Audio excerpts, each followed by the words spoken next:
Hello, I'm Caleb, and welcome to Golden Story for Sleep. Here you'll find stories designed to calm your mind, nourish your heart, and reprogram your thoughts for prosperity, inspired by the teachings of Esther and Abraham Hicks. Relax, let go, and join me on this journey to attract more abundance while you sleep. Before you drift off into sleep, I'd like to ask you something simple. Subscribe to Golden Story for Sleep. When you do this, YouTube understands that these stories matter to you and will show you more content that feeds your mind with prosperity and abundance every night. Together, we can create a powerful habit, ending every day with thoughts that transform your life. I want to know from you, at what moment in this story did sleep begin to arrive? Leave a comment below sharing how your experience was while listening to this tale. Close your eyes slowly, allowing your eyelids to become heavier with each passing moment, as if a gentle weight of peace were resting upon them. Feel the stillness begin to settle over your body, a calm presence that asks for nothing from you, except that you rest. Your breath begins to soften naturally, flowing in and out like the rhythmic tide of a quiet shore. Inhale deeply now, letting the cool, clean air fill your chest, expanding gently, and then exhale slowly, releasing any tension you might still be holding on to. You don't need to do anything else. Just allow your body to sink deeper into the place where you are, supported by the surface beneath you, supported by the night itself.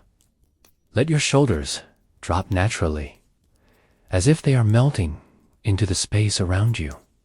Feel the soft warmth in your hands, your fingers completely at ease, your arms heavy in the most comfortable way. Sense the gentle loosening of every muscle in your face, your forehead smooth, your jaw unclenched, your lips soft.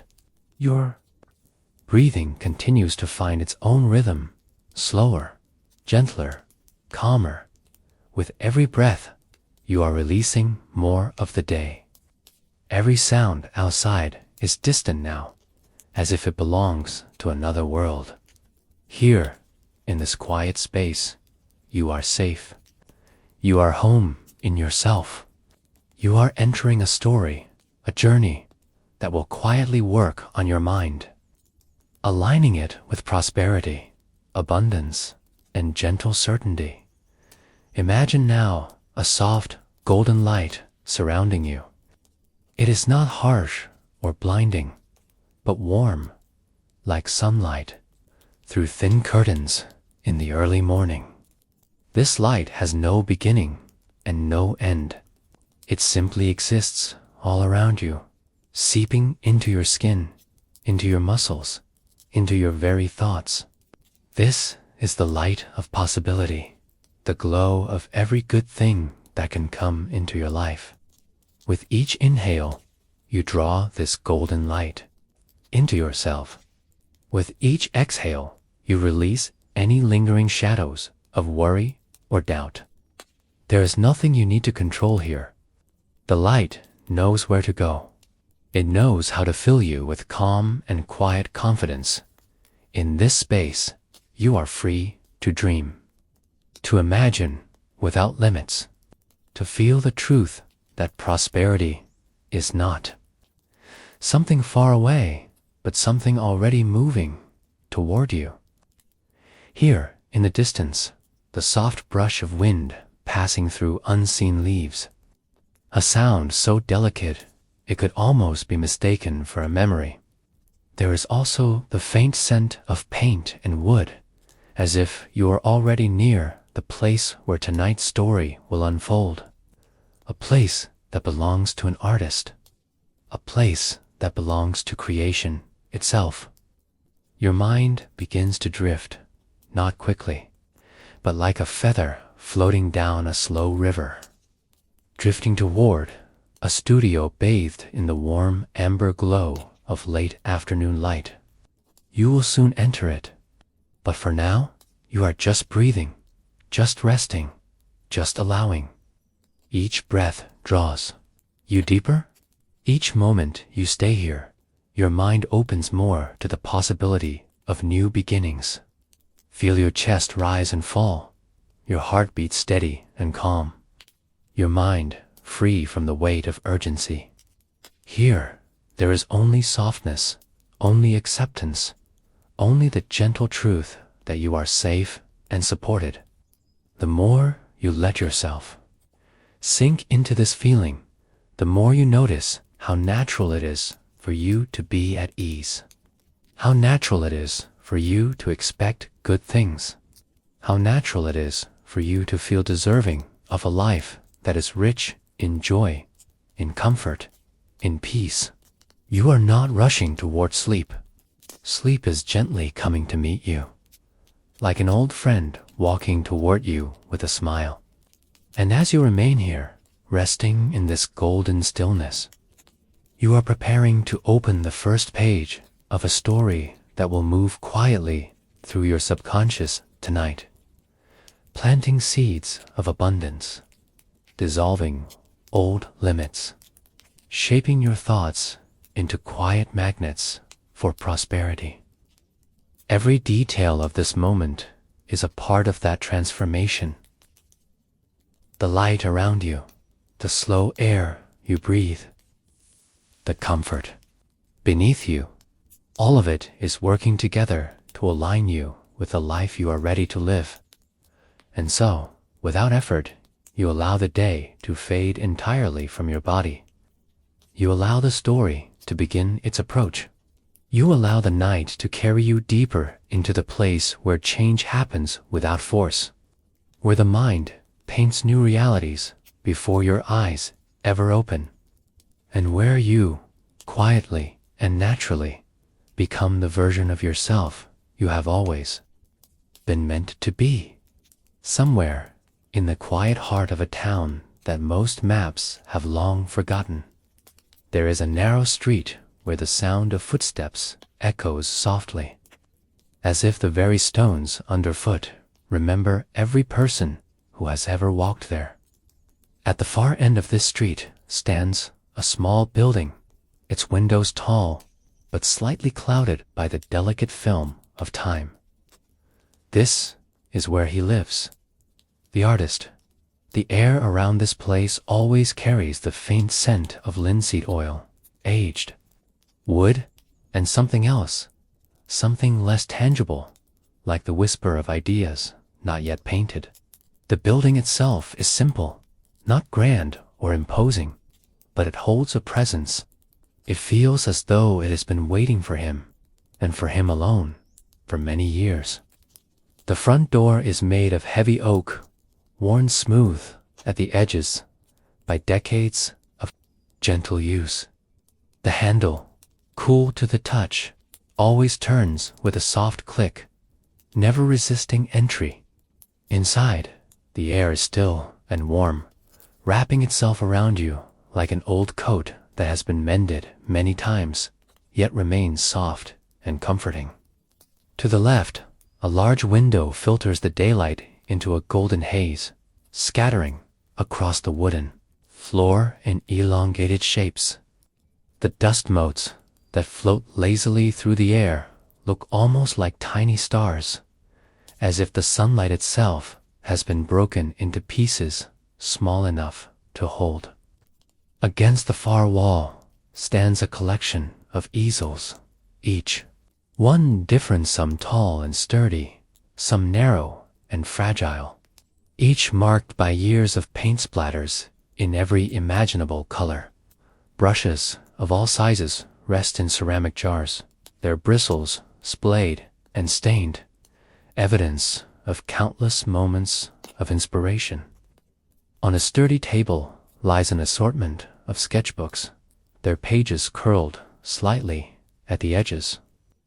If you were to open one, you would find not just drawings, but fragments of thoughts, hurried words, and shapes that seem to emerge from dreams.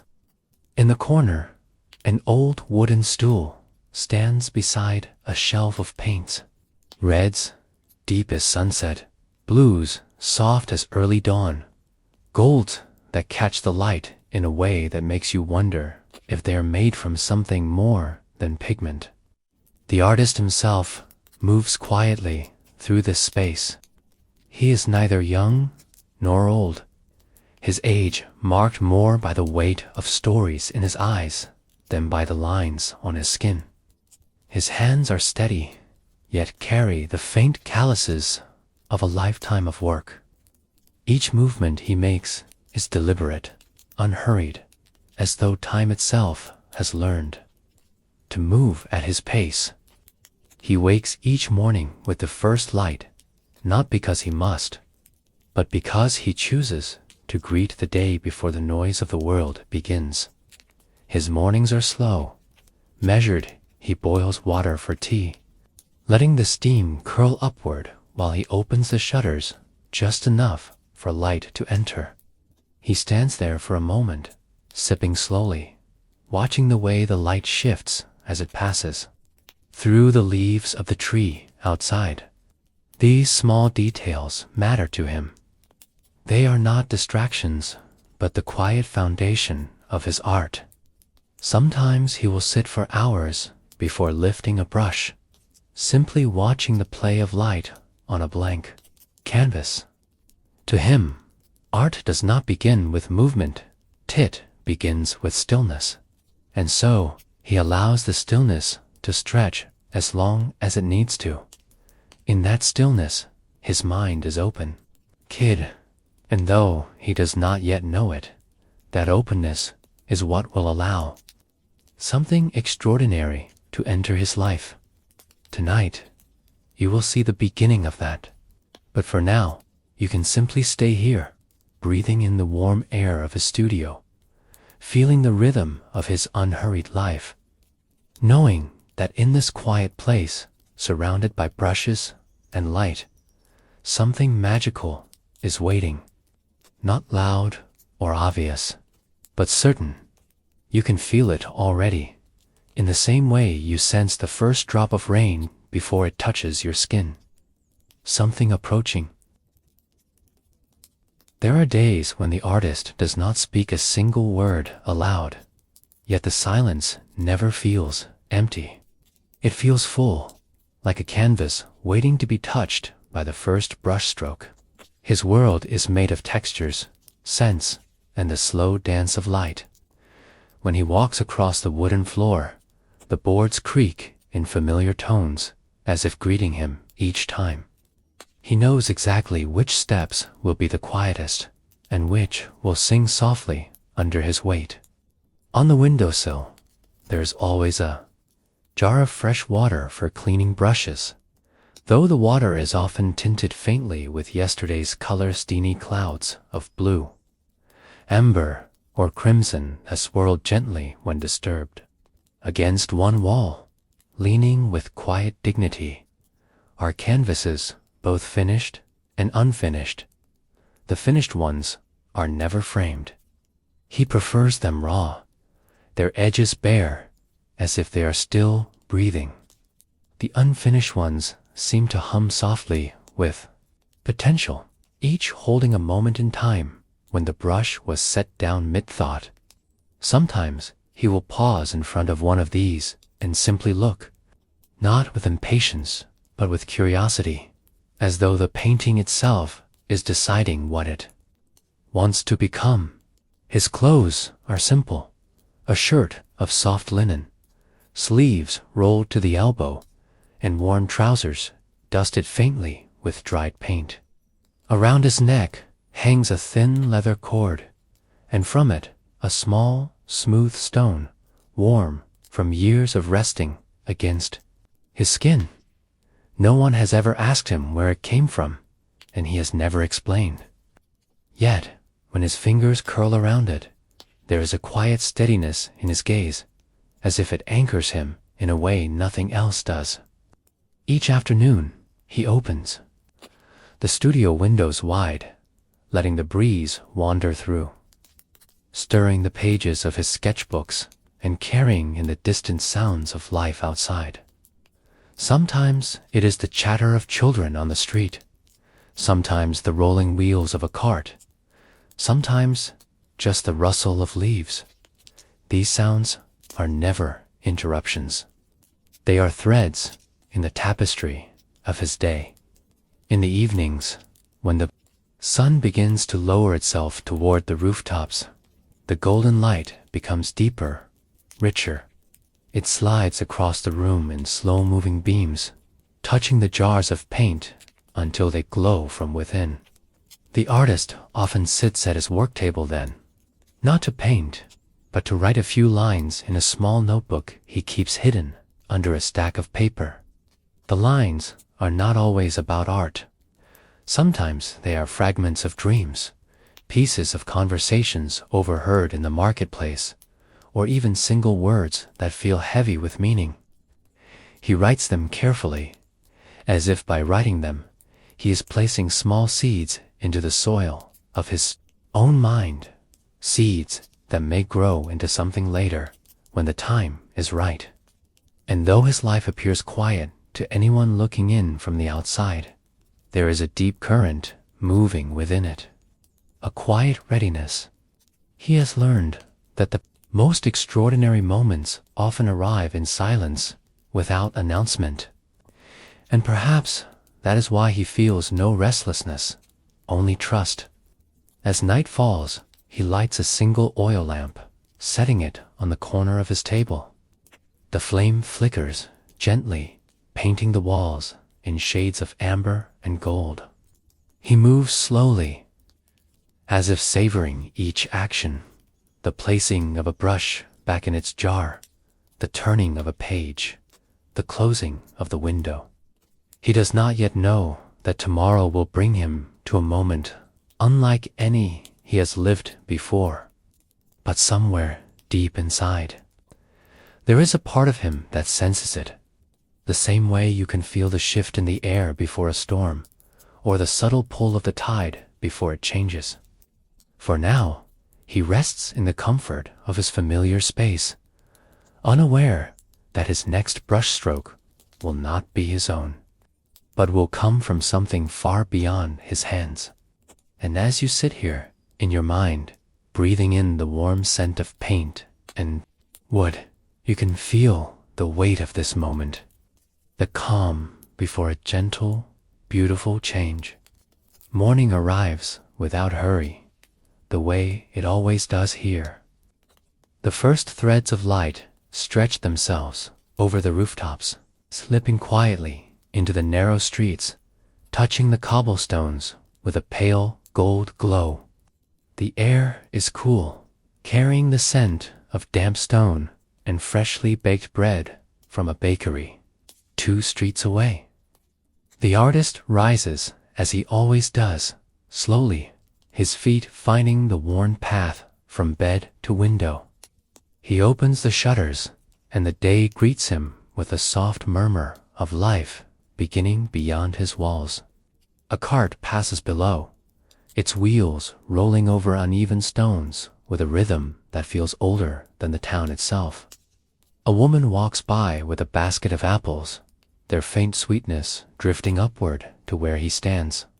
He drinks his tea in silence, feeling the steam warm his face, watching the way the light curls around the buildings as though it is searching for a place to rest. Today is meant to be an ordinary day, one of those days where nothing calls for urgency, where time feels like a wide, still river. And yet, there is something in the air's faint hum, almost too soft to notice, that seems to thread itself. Through the morning, he decides to leave the studio for a walk, something he does occasionally when he feels the need to breathe air that has not been filtered through his windows. He takes the quieter streets, the ones where the ivy climbs high over stone walls and the shadows feel cool even in the middle of the day. The soles of his shoes press into the cobblestones with a soft sound, the rhythm of each step matching the slow pace of his thoughts. He passes the market square, where vendors are arranging bright fruits into neat pyramids and stacking bread loaves, still warm from the oven. There is the faint metallic ring of coins changing hands, the low hum of voices bartering gently, the smell of herbs hanging in the air, like a memory of summer. He does not stop. His feet carry him further, past the familiar shops he has known for years, until, without quite intending it, he turns into a street he cannot remember ever walking down before. It is narrow, with buildings leaning slightly inward, as if they are sharing secrets above the passers-by. The sunlight here is different filtered, softer, as though it has traveled a longer path to reach this place.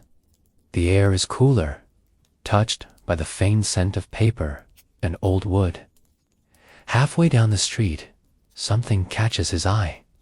A storefront with no name. Its glass clouded, but not dusty, as if it is used but rarely visited.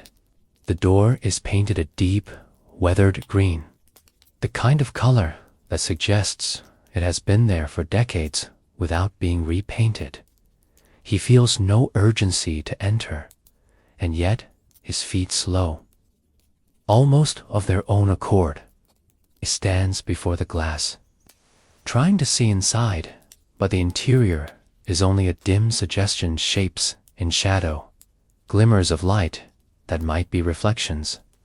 A small brass bell hangs above the door, motionless. He does not know why, but the thought of stepping inside feels less like a choice and more like following the natural next step of something that began long before this morning. He pushes the door gently, and the bell above gives a soft chime. That seems to linger in the air long after the sound should have faded. The air inside is cool, carrying the scent of old wood, oil, and something faintly metallic. The light comes from a single high window, falling in a beam across the center of the room. Dust motes drift lazily in that golden path, their slow movement giving the space the feeling of time suspended.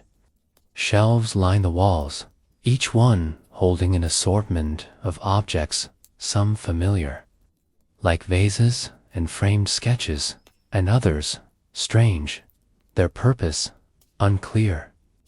At the far end of the room stands a counter, and behind it, a man who might be as much a part of this shop as the wood and dust. He looks up when the artist enters, but does not speak, simply nods, as though he has been expecting this visitor. The artist walks slowly, letting his gaze wander over the objects, touching none of them. It is then that he sees it in the corner, leaning against the wall, as if it had been placed there for him to find an empty frame. But within it, a canvas so pure, so untouched, that it seems almost to glow in the dim light. Something in his chest stirs, though he cannot name it.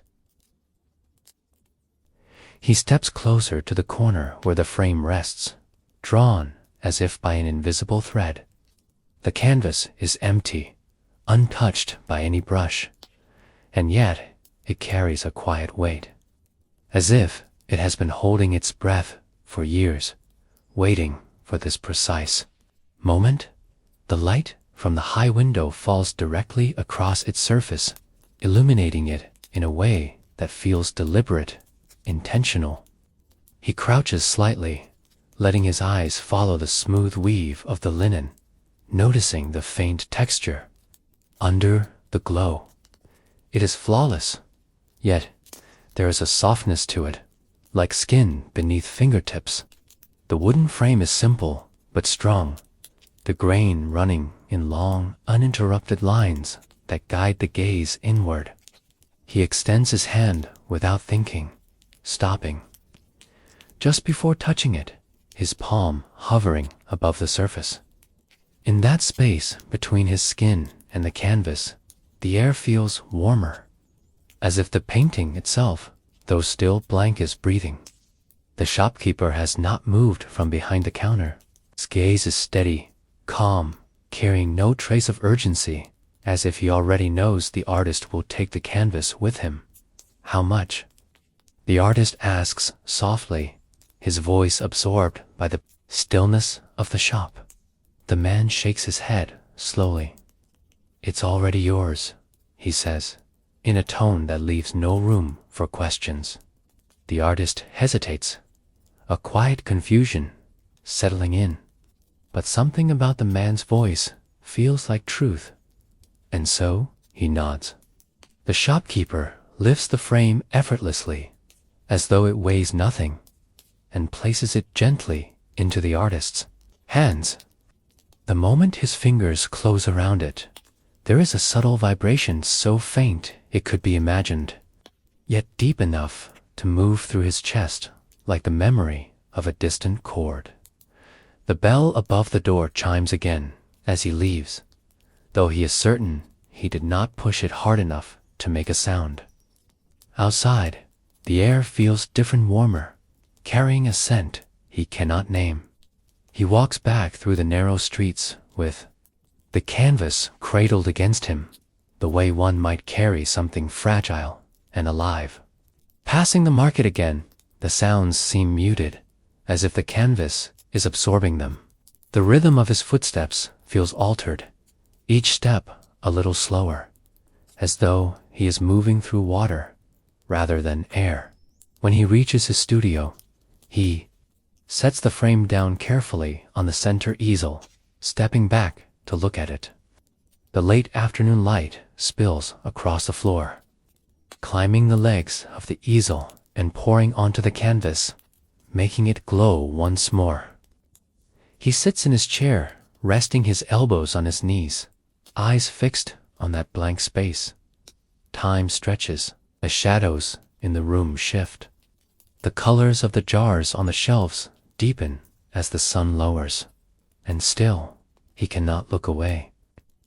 It's not impatience that keeps him there, but the sense that something is about to happen.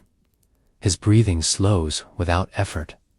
The hum of the outside world fades until only the sound of his own heartbeat remains. Somewhere in the stillness, his eyelids grow heavier. He leans back, letting his head rest against the worn wood of the chair, his gaze softening but never leaving the canvas. A warmth begins to spread from his chest outward, down his arms, into his hands. He feels as though the canvas is watching him as much as he is watching it. The edges of the room blur.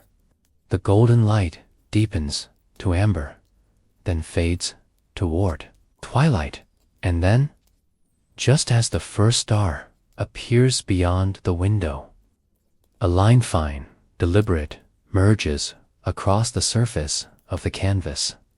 He sits forward, blinking, certain it must be a trick of the light, but the line remains steady and sure. Another line follows, curving gently, intersecting the first, and then another and another, until shapes begin to form. They are not random strokes, they are precise, intentional, yet his hands have not moved. He realizes with a slow, almost dreamlike clarity that the canvas is painting itself, and the image that emerges is not of a landscape, nor a still life. It is of him, not exactly as he is now, but as someone he almost recognizes, someone who stands taller, whose eyes carry a light he does not yet feel in his own. He leans closer, tracing the details with his gaze, the curve of the mouth, the calm set of the shoulders, the subtle but undeniable aura of quiet power. The more he looks, the more he feels something inside him shift. Not abruptly, but like a door opening in a room he did not know existed. He sits there until the last of the light fades, until the image on the canvas is complete. And in the stillness of the studio, he understands, without yet knowing how, that nothing in his life will be quite the same again. Night has settled fully over the town, wrapping the streets in deep shades of blue and silver.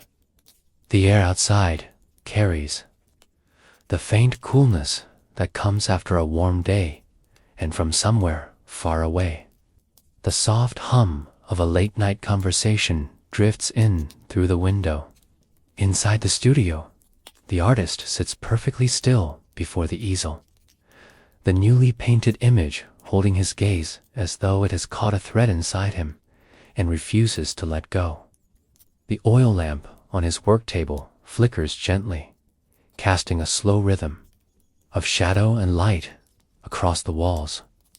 Each time the flame moves, it seems to reveal something new in the portrait's small details he hadn't noticed before. The faint lift at the corner of the mouth, the way the eyes seem to be looking not outward, but directly into him. He leans forward, studying the texture of the strokes, the richness of the lines. The surface is smooth in some places, layered in others, as though the hand that painted it had both infinite patience and complete certainty. Yet he knows with the same quiet truth as he knows the weight of the brush in his own hand that he has not touched the canvas. He remembers the first fine line that appeared as twilight fell, how it had seemed almost accidental, and then the way the shapes built themselves, each one emerging with purpose, as if following a plan no human eye could see. His hand lifts slightly, almost reaching to touch the paint, but he stops. There is a hum in the air, so faint it might be mistaken for silence, and he feels that touching it now would be like interrupting someone mid-sentence. Instead, he sits back, closing his eyes for a moment, letting the image settle not only in his vision but in his mind. When he opens them again, the painting seems sharper, more alive.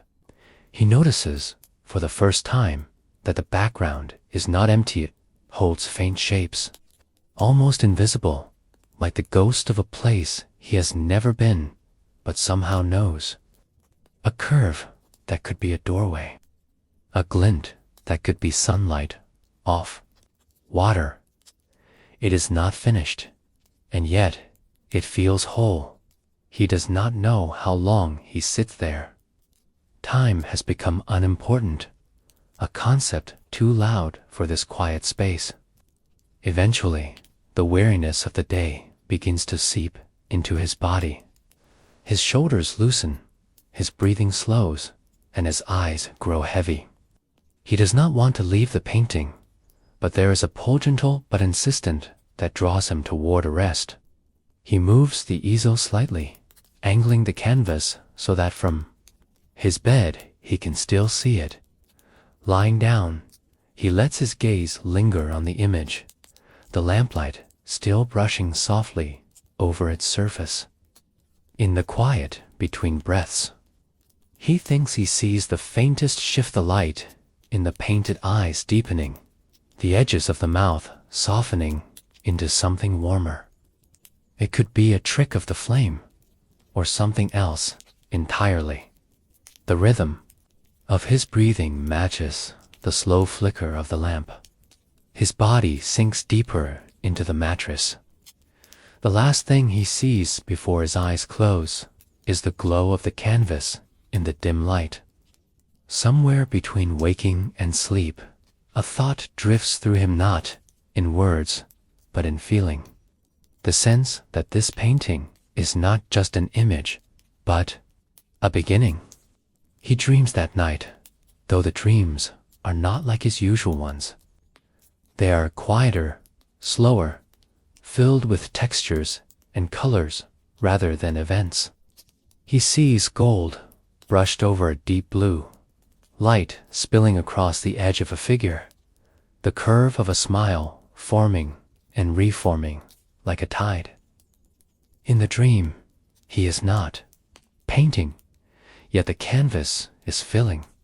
He feels no urgency, only a deep sense of rightness, as if every stroke is being placed exactly where it belongs. When he wakes in the early hours, the lamp has burned low, and the first silver light of dawn is creeping through the shutters. He turns his head toward the easel and stops breathing for a moment. The painting has changed. Not drastically, but undeniably. The background, once only suggestion, now holds more form. The archway is clearer, the glint of light more distinct, and there are faint lines where there were none before, as though the image has continued to grow in the hours. He slept. The figure himself, and yet not himself, seems more alive. The eyes hold a spark, a quiet knowing that makes him feel both seen and understood. He sits up slowly, the cool morning air brushing against his skin. He does not move toward the canvas. He only watches, letting the truth of what has happened settle inside him. This is not chance. This is not imagination. The painting is working even when he is not. And somehow, deep inside, he understands that it will keep working as long as he is willing to look. The morning light continues to seep gently into the studio, shifting slowly from silver to pale gold, brushing over the walls, the floor, and finally settling upon the easel. The artist remains seated on the edge of his bed, unmoving, his eyes fixed on the canvas.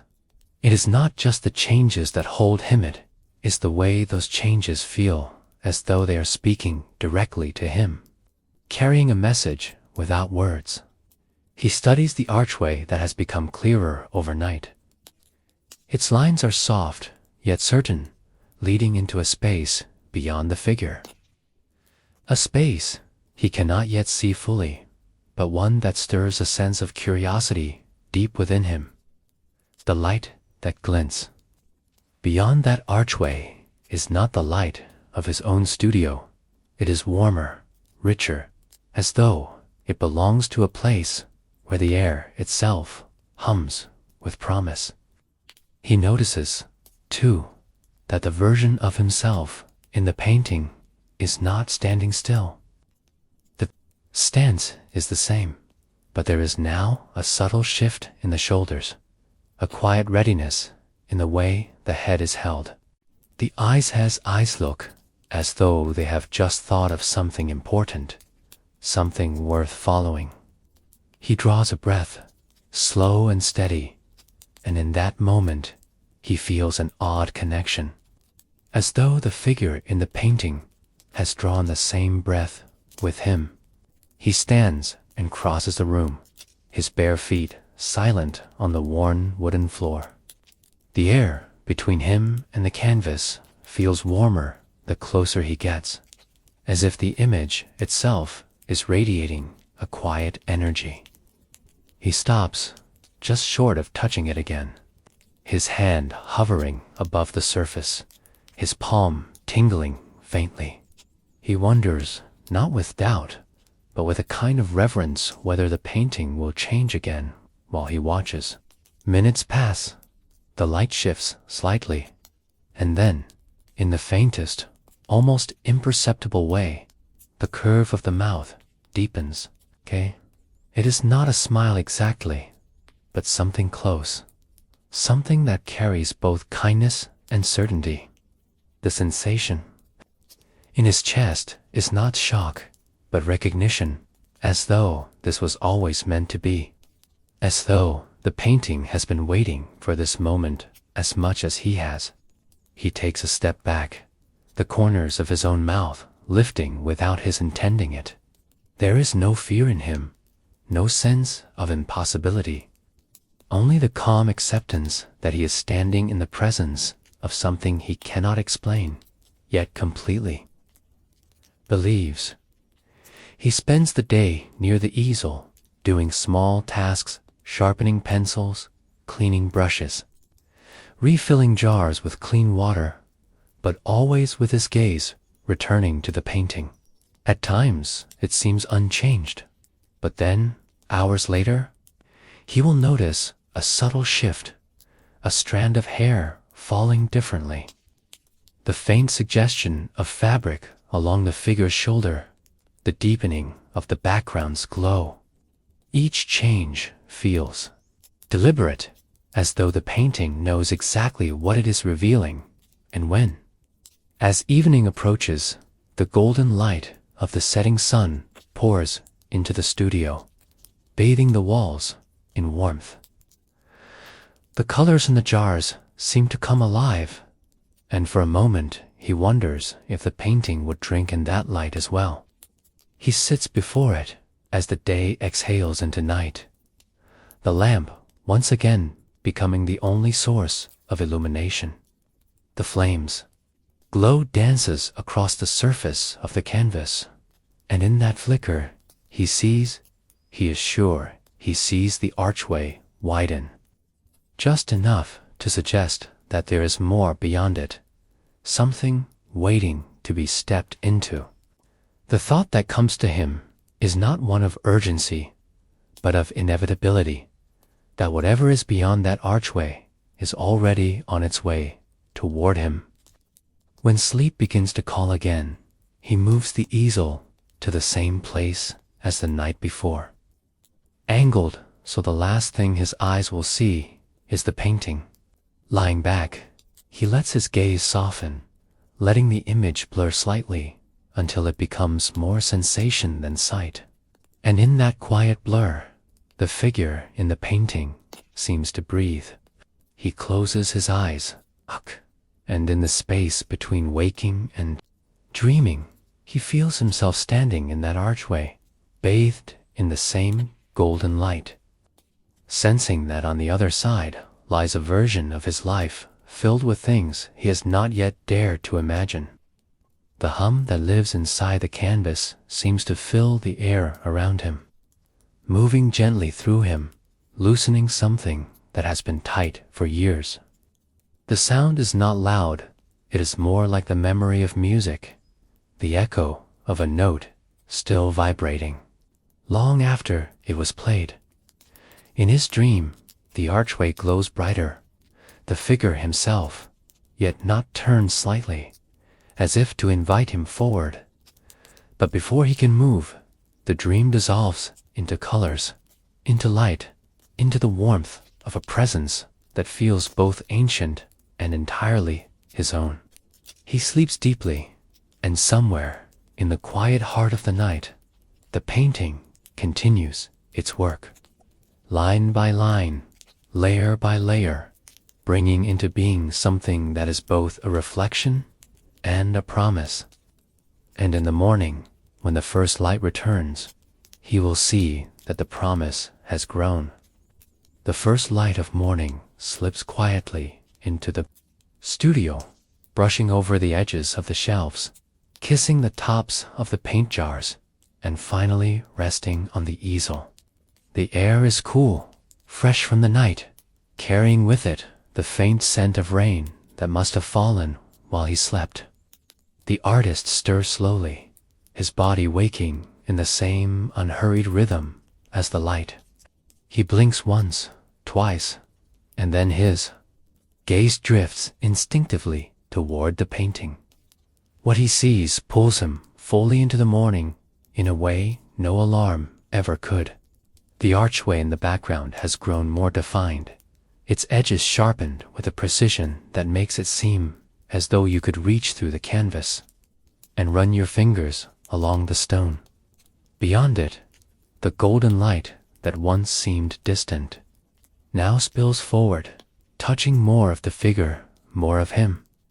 The clothes, once no more than suggestion, now carry detail, folds that catch the light, a subtle texture in the fabric that wasn't there before, and the eyes. The eyes that looked at him with quiet knowing now seemed to hold an entire landscape in their depths. He sits up slowly, his bare feet meeting the cool wooden floor. There is no rush in his movements, no abruptness, only the deep pull of curiosity drawing him closer. Standing before the canvas, he notices something else, something subtle, almost hidden. On the inside edge of the archway, faint symbols have appeared, small enough to miss at first glance. They are not letters he recognizes, nor shapes he can name, but they carry a feeling like an ancient language meant not to be read, but felt. He leans in, letting his breath slow so he can take them in without disturbing the stillness. And as he does, there is a sensation in his chest, a warmth that expands gently, as though the symbols are not on the canvas at all, but within him. He steps back, unsure if the warmth is from within or from the golden light in the painting. For a long while, he simply stands there, letting his eyes move over every change that has happened since last night. Each detail feels deliberate, intentional, as though the painting knows the exact pace at which to reveal itself. It is not overwhelming, it is patient. He realizes, with a quiet kind of awe, that this is the first time in years he has felt truly surprised, not by something loud or dramatic, but by something so subtle and intimate that it feels like it was meant only for him. His mind drifts back to the moment in the shop, the way the shopkeeper had said, "It's already yours."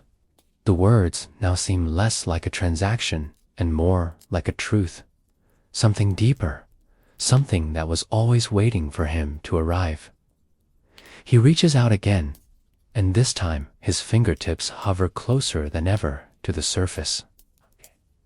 The air between his skin and the canvas feels alive, almost like the faint static before a storm.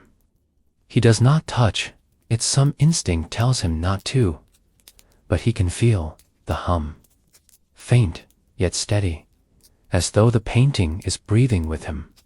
He sits in his chair across from the easel, his eyes never leaving the figure. In that stillness, he feels a shift inside, a small, almost imperceptible movement, like the first loosened stone in a wall that has stood for too long. It is not fear, it is recognition. And for the first time, he wonders not if the painting is changing, but if it is changing him. He remains seated for a long time, his breathing deepening without his conscious effort, his gaze anchored to the portrait as if every line, every stroke is pulling him further into a place beyond the edges of the canvas. The golden light within the painting is richer now. No longer the pale suggestion of possibility has become something tangible, something that seems to spill quietly into the air of the studio itself. He can feel it on his skin, warm yet weightless, like the soft touch of sunlight filtered through leaves. It is the kind of light that makes colors seem fuller, edges softer, and the space around him hum with a subtle aliveness. His eyes return to the figure, the version of himself that lives in the painting. The man on the canvas stands straighter than he does now, his shoulders relaxed, yet undeniably strong, his gaze steady without hardness. There is a quiet power in that gaze, the kind that does not need to declare itself, because it simply is. The artist feels something in his own posture shift unconsciously, as though his body is trying to mirror what it sees. He sits a little, taller, his breath moving more freely through his chest. It is then that he notices a faint detail he had missed before, a small, almost hidden reflection in the painted eyes. At first, It seems like nothing more than the play of light, but the longer he looks, the more certain he becomes that it is an image, a shape, perhaps a place. He cannot tell if it is a building, a landscape, or something else entirely. But it holds the same golden glow as the archway, and somehow, without understanding why, he feels certain that whatever it is, it belongs to him not in the sense of ownership, but in the sense that it is part of the path he is meant to walk. The thought does not startle him, settles over him like a blanket, comforting and inevitable.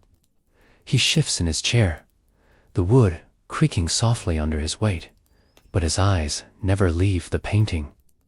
He studies the folds of the fabric, draped over the painted version of himself, the way the light catches them, the suggestion of movement within the stillness. It is as though the figure could step forward at any moment, crossing the boundary between the canvas and the room. For a fleeting second, he wonders what would happen if that were possible. If the man in the painting could speak, if he would speak with his own voice, or with something older, deeper, that has always been waiting beneath his words. He leans back slightly, closing his eyes, letting the afterimage of the portrait linger in his mind. Even with his eyes shut, he can still see it, still feel the hum in the air. It is not only the painting that has changed since yesterday, it is the way he is seeing the world. The muted colors of the room now feel more alive, more present. The air tastes subtly sweeter. The silence feels fuller. He opens his eyes again and finds himself smiling not out of amusement, but out of the quiet joy that comes when you realize you are standing at the edge of something that matters. He takes a slow breath, his fingers resting lightly on the arm of the chair. For the first time in years, there is no question in his mind about what he will do today. He will stay here, in this space, with the painting, watching, listening, allowing whatever is meant to unfold, to do so in its own time. The world beyond his walls can wait, because here, within the golden hum of the canvas, time feels different. Time feels like it belongs to him again. The day passes slowly, as though the hands of the clock have learned to match the pace of the studio. Outside, the streets murmur with distant footsteps, the occasional wheel of a cart rolling across the stones, and the soft call of a street vendor somewhere far away. But here, inside these four walls, there is only stillness, golden light, and the silent presence of the painting. The artist has barely left his chair all day, moving only to refill a glass of water or to stretch his legs for a few moments before returning to his place before the easel. Every time his eyes meet the figure in the portrait, a small wave of calm settles over him, dissolving thoughts before they have the chance to take shape. He notices details he had missed. In the morning, the delicate layering of shadow beneath the chin, the way the golden light in the background seems to pulse faintly, like the glow of a hidden ember. It is not bright, not demanding attention, but alive in a way that draws the gaze again and again. As the afternoon tilts toward evening, the light outside softens, spilling into the studio in long, gentle beams. The jars of paint catch it, glowing faintly, and the dust motes drift lazily through the warm air like tiny, suspended stars. He rises once to light the oil lamp, even before the sun has completely set, wanting the glow to accompany the painting as the day fades. The lamp's light folds itself over the canvas, adding a different depth to the colors, making the golden tones seem warmer, the shadows more mysterious. He decides, then without thinking of it as a decision, that he will spend the night here, in the studio, with the painting. He moves a small stool closer to the easel, placing it so he can lean back and still see the portrait clearly. The rest of the room falls into shadow, but the space between him and the canvas feels like its own world, a place separate from the hours passing beyond these walls. He sits in silence, his breath steady, his eyes soft. The lamp flickers. Occasionally, and in those moments, the painting seems to shift small changes that might be tricks of light, yet feel purposeful. He leans forward more than once, certain that the archway has widened by a fraction, or that the tilt of the head is subtly different. As the hours deepen into night, the outside world grows quieter. The last footsteps fade from the street. The last cart rattles past, and the distant murmur of the town dissolves into stillness. It is in this silence that he begins to hear the hum again, not with his ears, but somewhere deeper, as though the sound is moving through the air and into him. It is gentle, steady, almost like breathing. He doesn't try to understand it. Instead, he lets it wash over him, feeling the weight of the day dissolve from his shoulders. Time becomes soft. Moments stretch. The lamp's light moves slowly across the floor as the flame shifts. He feels no urge to sleep, yet no tension in staying awake. He is simply here, present, breathing in the same space as this impossible living image. Every now and then, his gaze drifts to the symbols along the archway in the lamplight. They seem more visible, their faint lines catching the glow, as though they were drawn in something that reflects light differently than the rest of the paint. He wonders if their meaning will reveal itself in time, or if they are meant only to be felt, not deciphered. As midnight approaches, the air in the studio grows cooler, and he pulls a worn blanket over his shoulders. The fabric smells faintly of wood smoke and linseed oil, and the weight of it settles him even more deeply into the moment.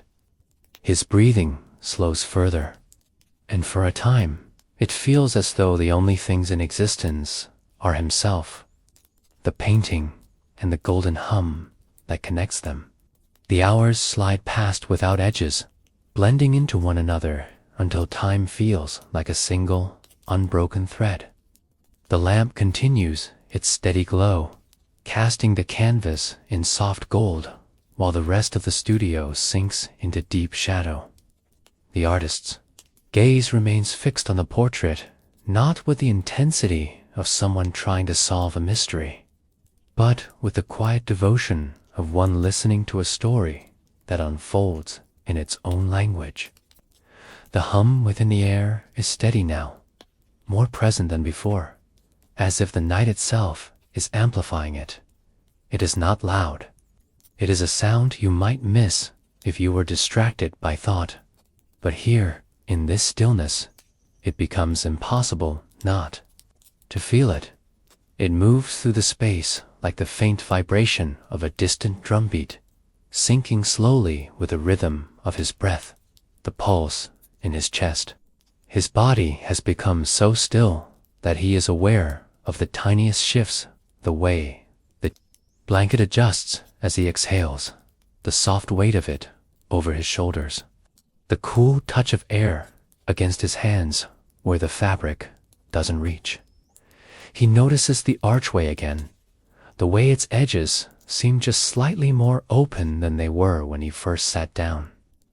The change is so gradual, it would be invisible to anyone who left and returned.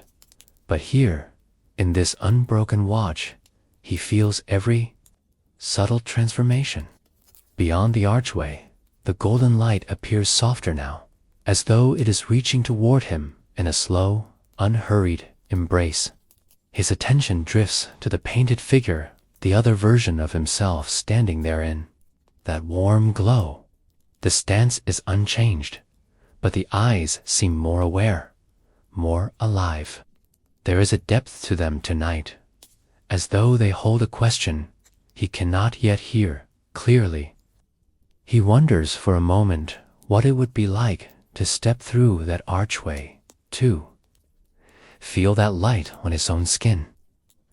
And as the thought forms, there's a faint stirring within him, as though the painting has heard it. A cool ripple moves down his spine, not unpleasant, but awakening. The sensation lingers, then fades into a deep calm. He closes his eyes for a moment, letting the afterimage of the portrait rest in his mind. Even without looking, he can still see it clearly, the warm folds of fabric, the subtle strength in the painted shoulders, the patient openness in the gaze.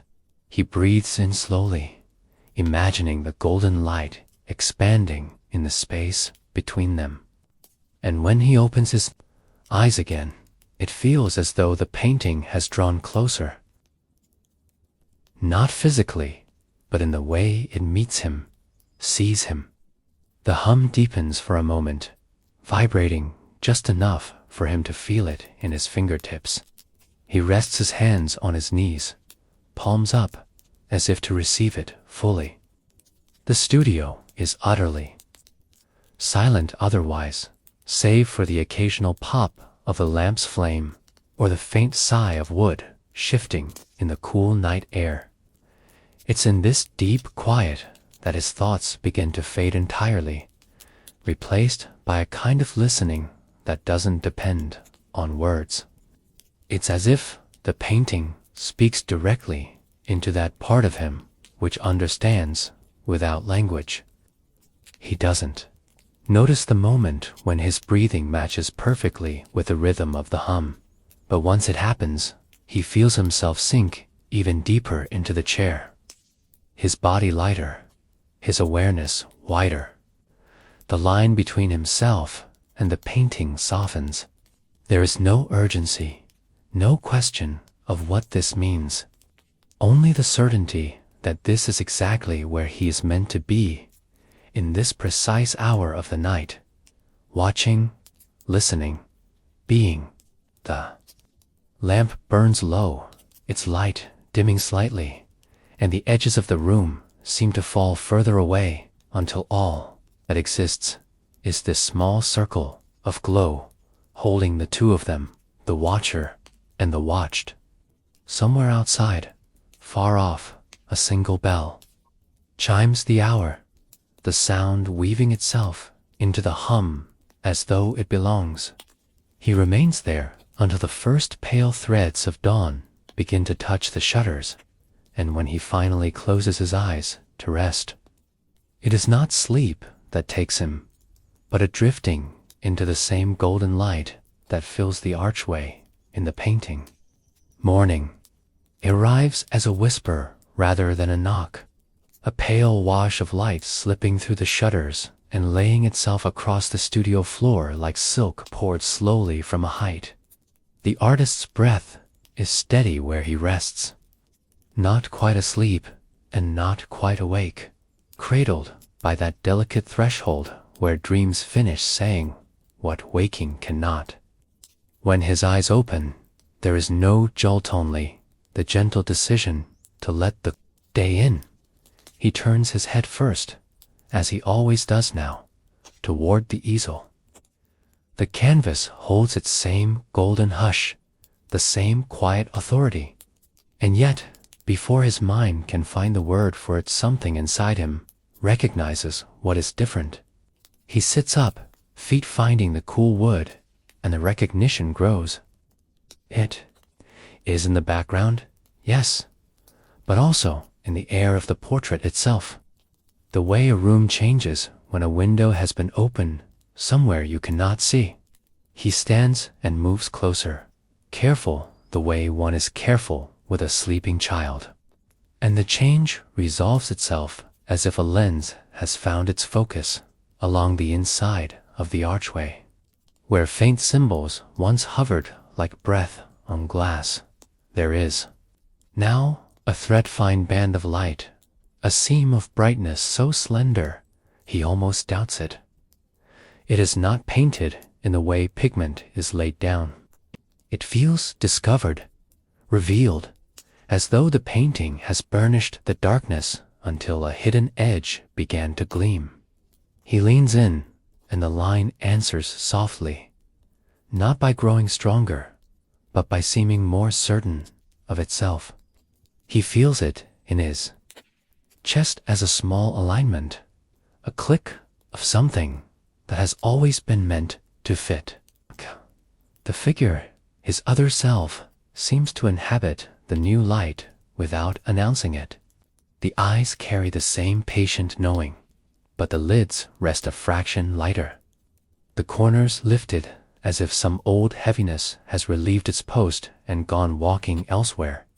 Even the fabric at the shoulder appears to hold the lambs yesterday, glow differently, as if it has learned a new softness in the night.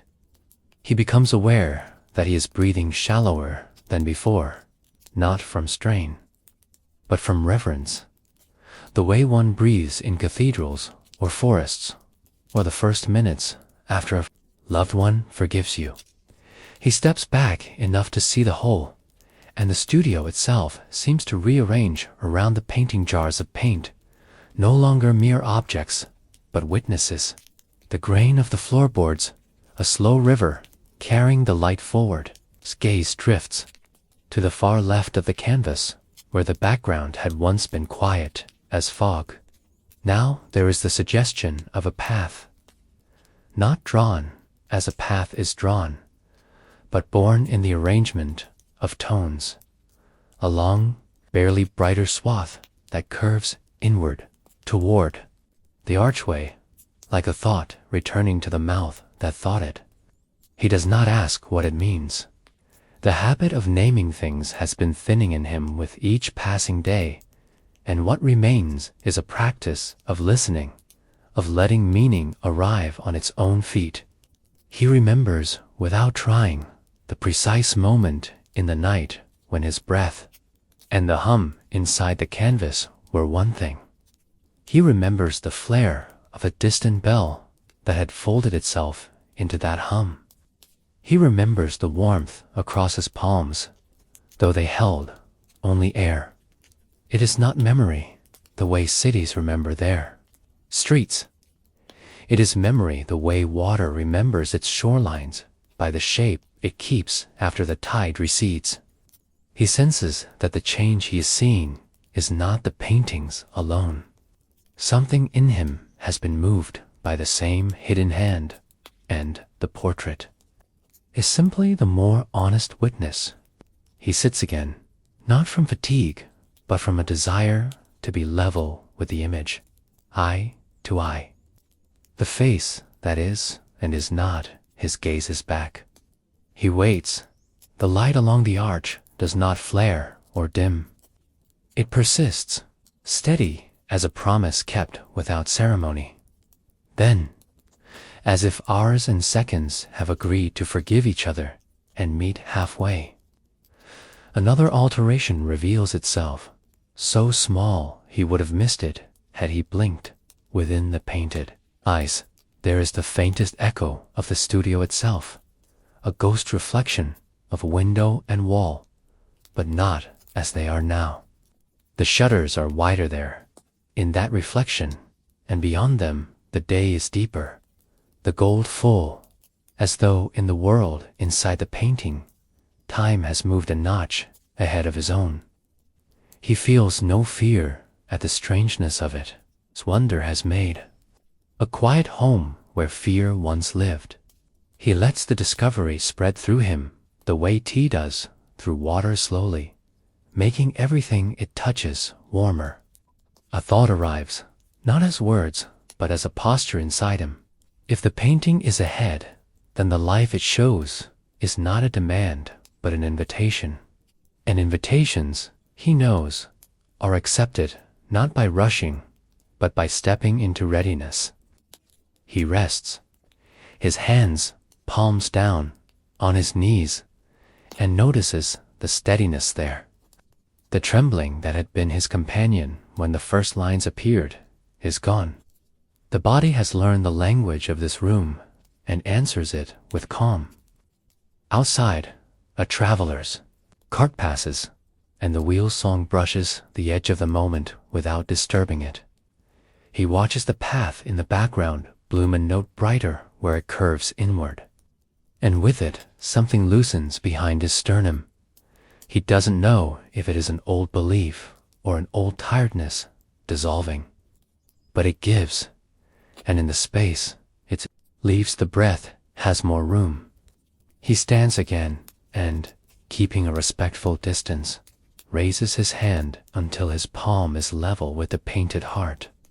Nothing touches, and yet a warmth returns to his skin, as if the space between were a gentle current.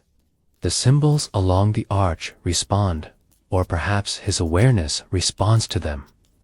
Whichever is truer asks nothing of him but presence. I see you.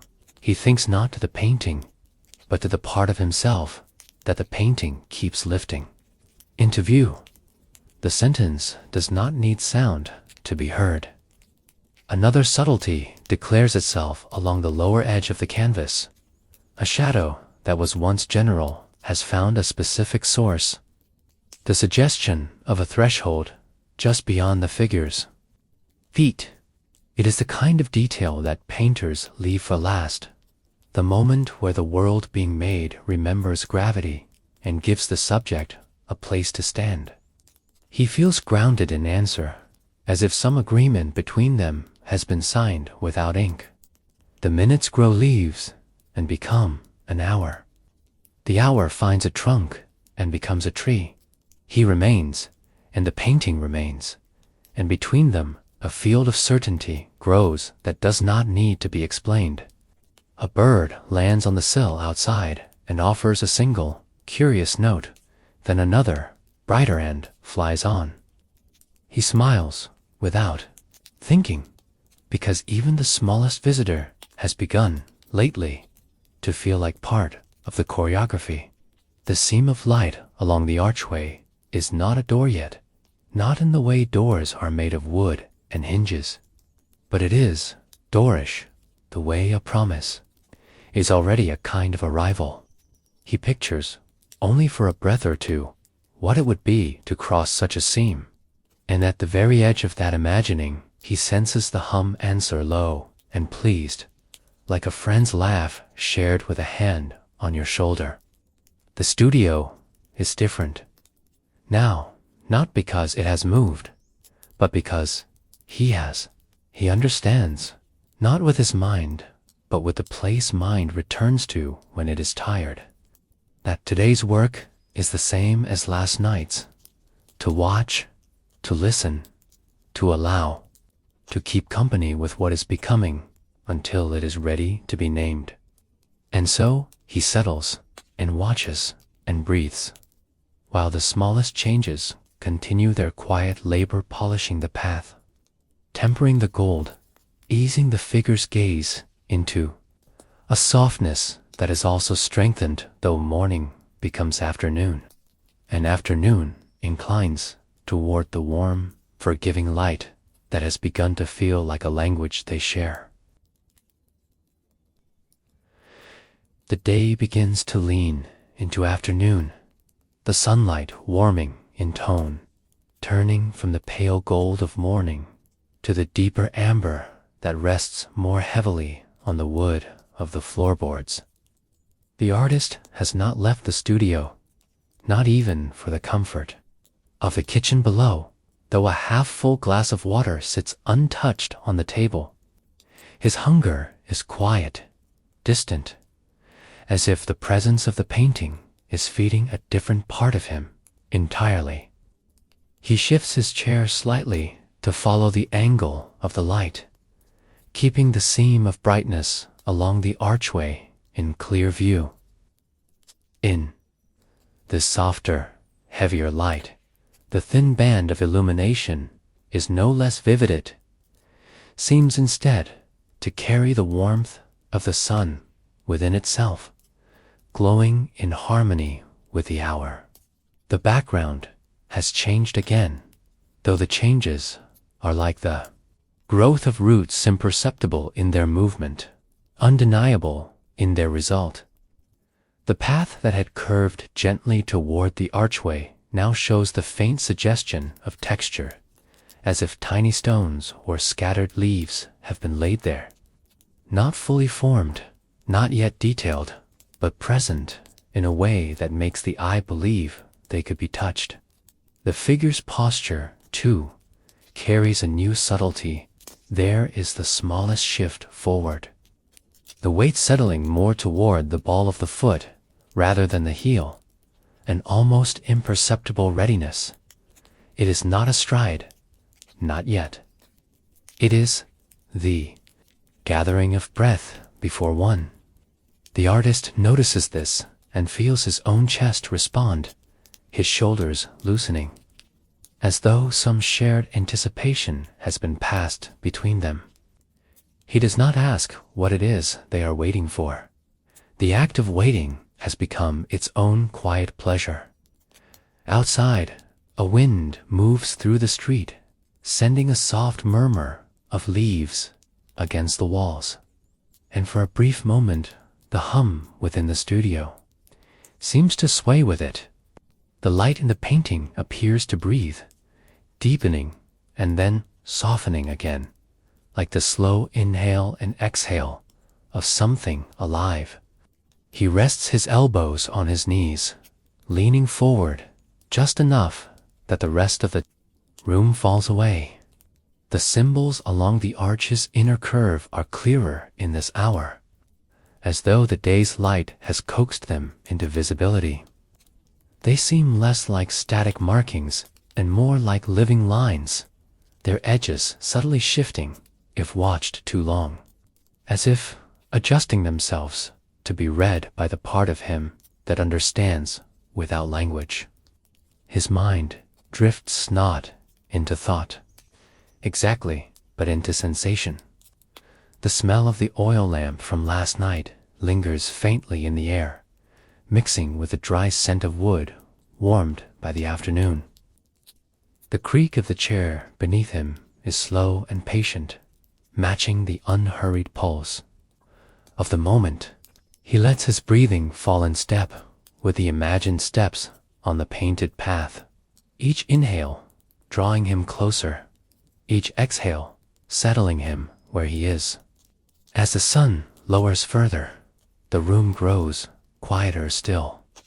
The light outside takes on that rare quality that feels both like a farewell and a promise, the way the last light of day can hold the memory of every sunset that has ever been. In the painting, the archway drinks in this deep gold, its seam of brightness steady, but now there is a faint radiance bleeding outward from it, brushing the edges of the figure's form.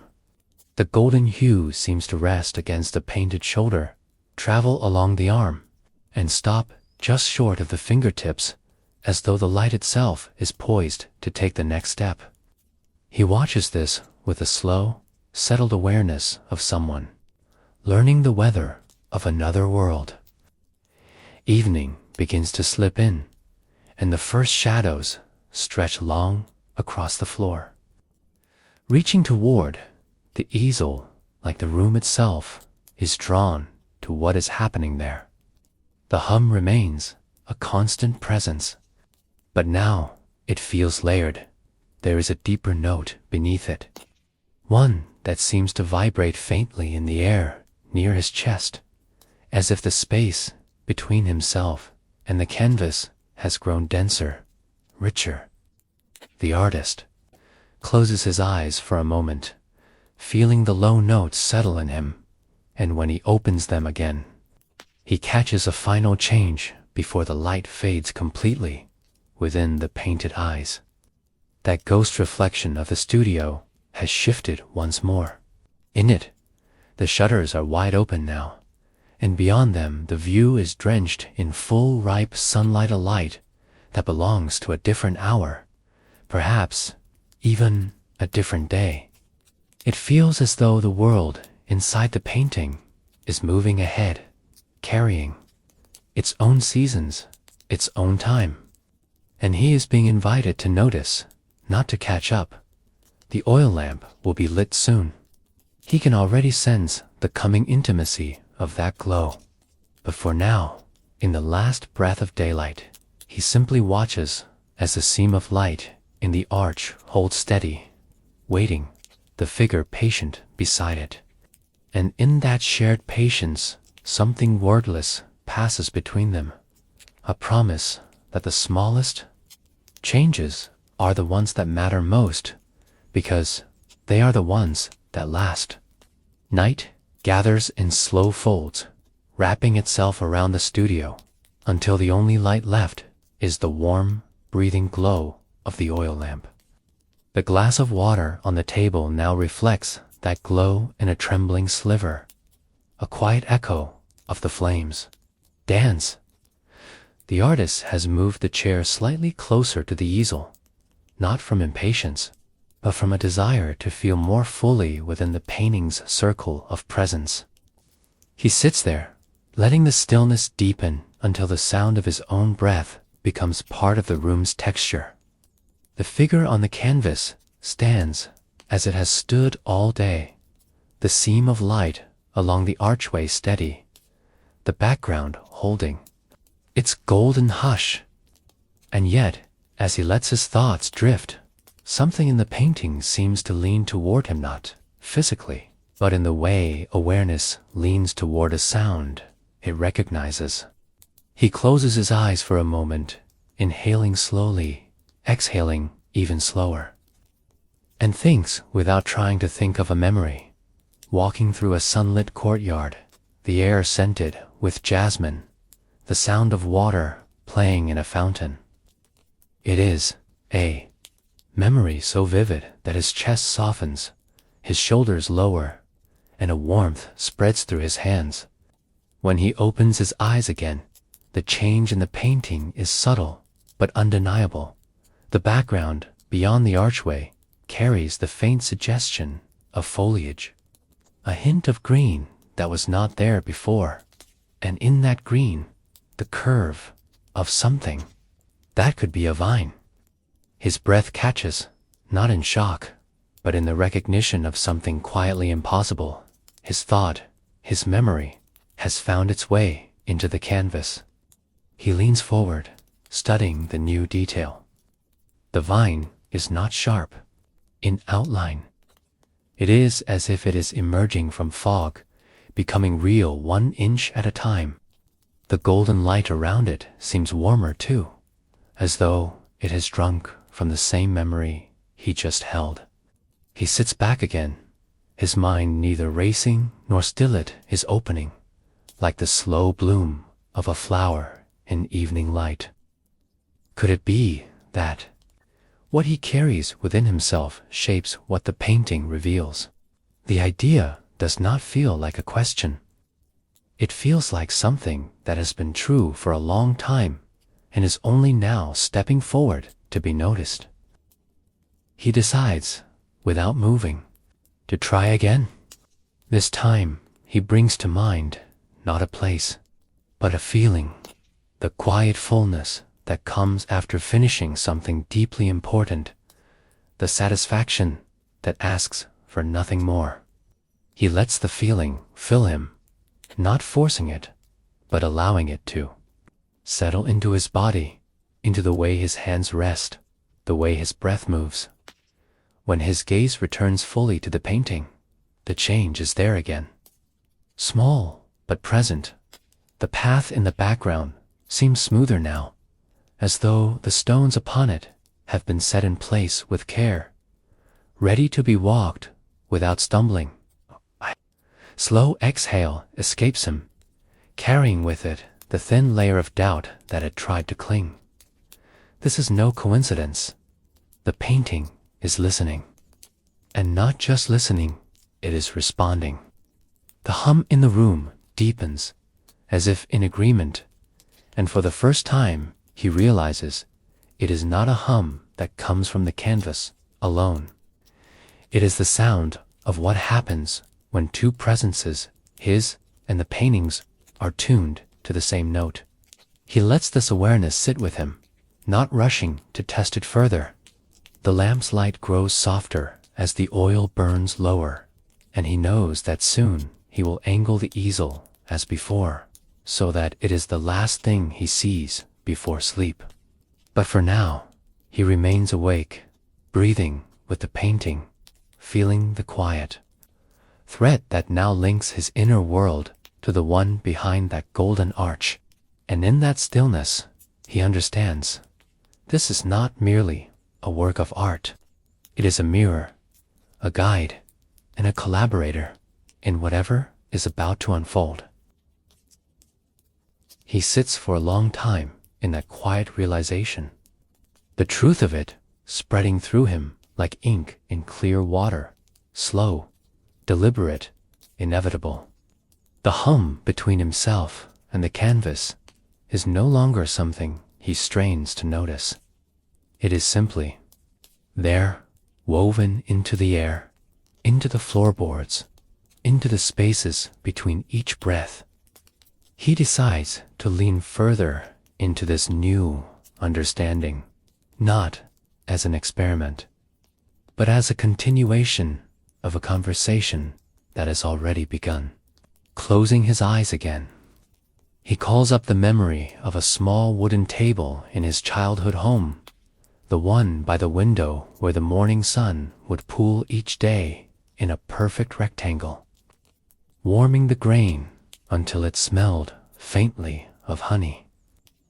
He remembers sitting there, his hands wrapped around a cup of tea, feeling the comfort of a world that seemed both unchanging and full of promise.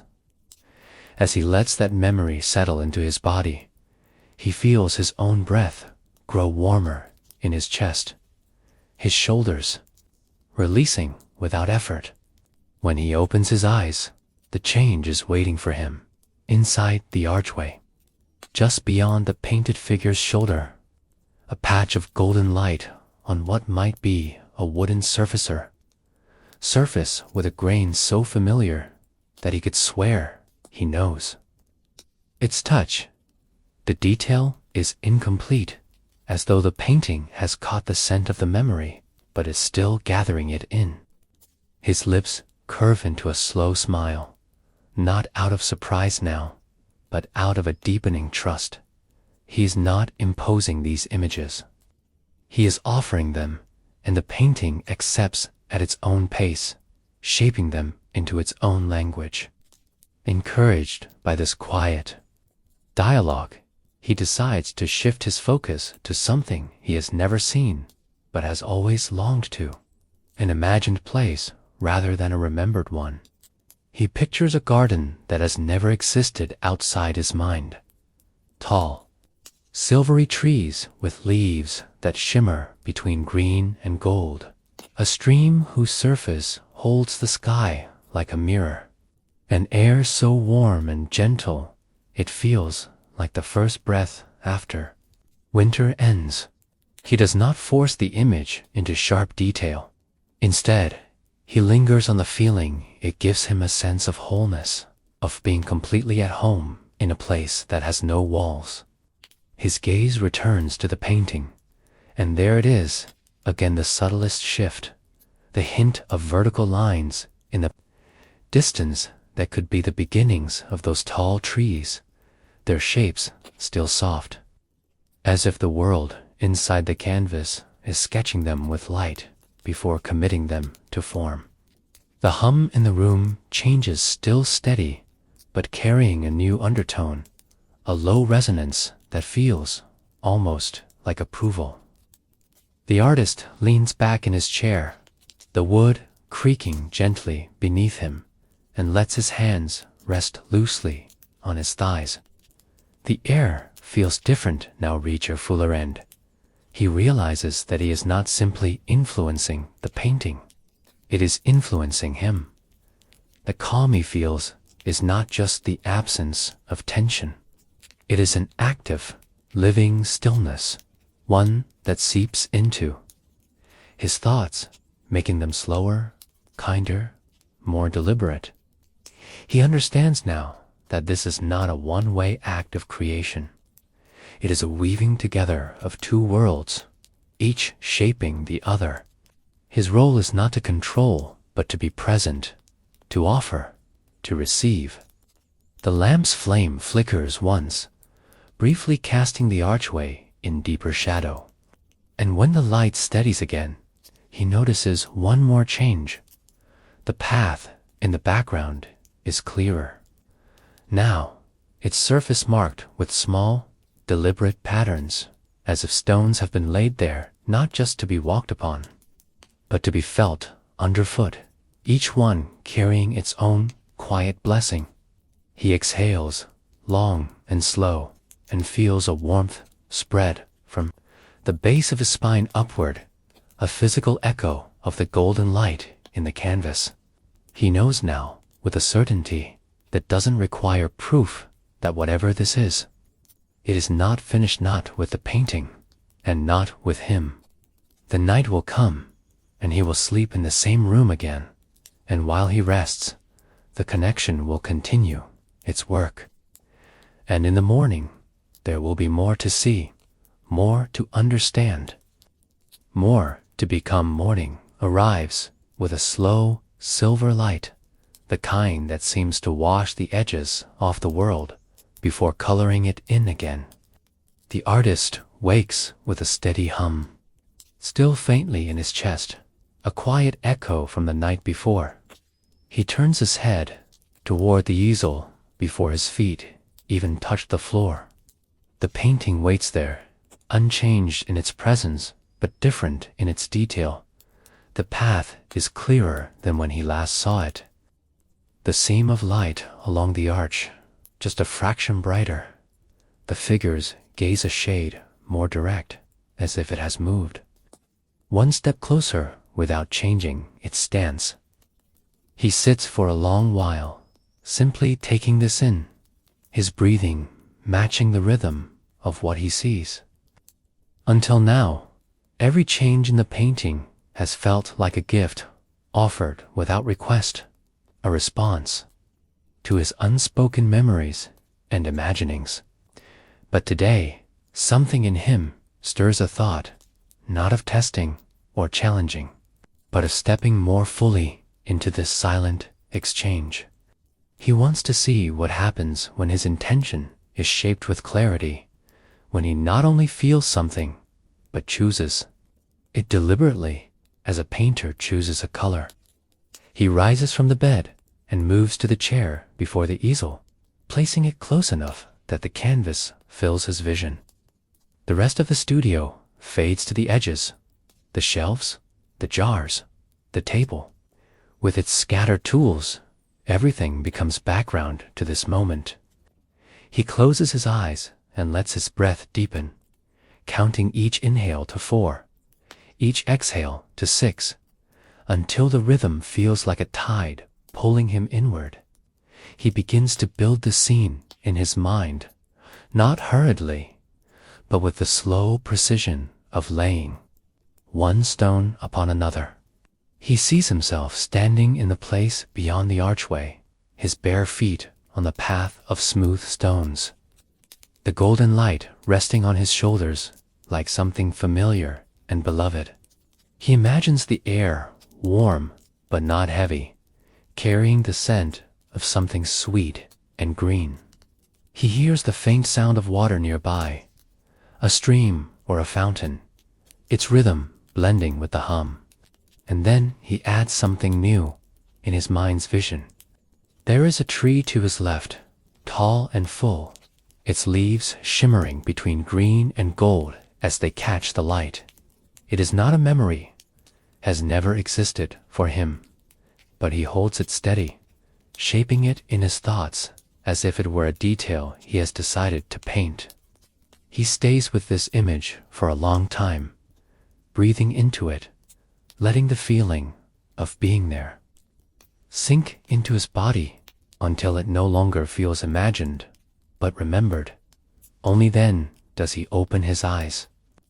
The change is not immediate in the way a door swings open. It is more like the slow revealing of a photograph in a dark room. At first, he notices nothing, and then faintly, delicately, the background to the left of the arch begins to shift in tone. What was once a soft, undifferentiated glow now holds the faint vertical rise of a trunk, and above it, a scattering of shapes that could be leaves catching the light. The details are blurred, as if seen through a thin veil, but they are there. He exhales slowly, feeling both the quiet thrill of creation and the calm of inevitability. This is not a trick of light.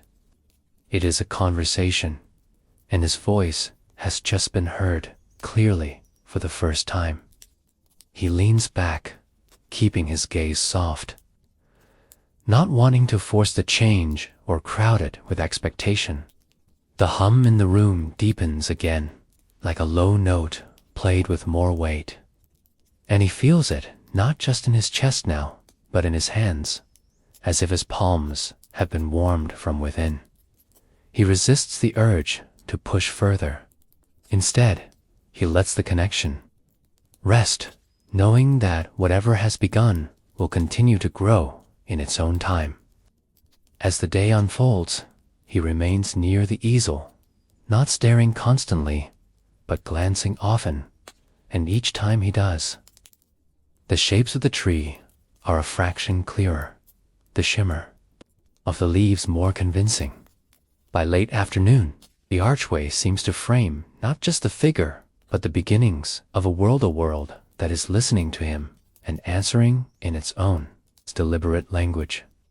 And for the first time, he realizes that this is not simply about what he can place inside the painting.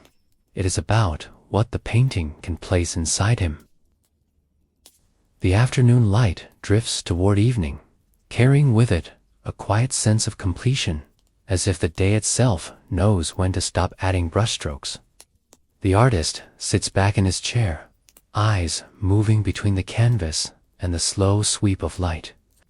Across the studio floor, the tree beyond the archway is clearer now, its trunk defined by a gentle curve, its leaves scattering gold where the sun touches them. Each time he looks away and returns, it feels less like the image is forming and more like it has always been there, waiting for him to see it. He notices something else, to his own body, feels different. Key. There's a looseness in his shoulders, an ease in the line of his neck, as though the act of placing himself in that imagined space has rearranged the way he holds himself in this one. His breath moves without the small catches it used to have, and each inhale seems to carry more air, more light.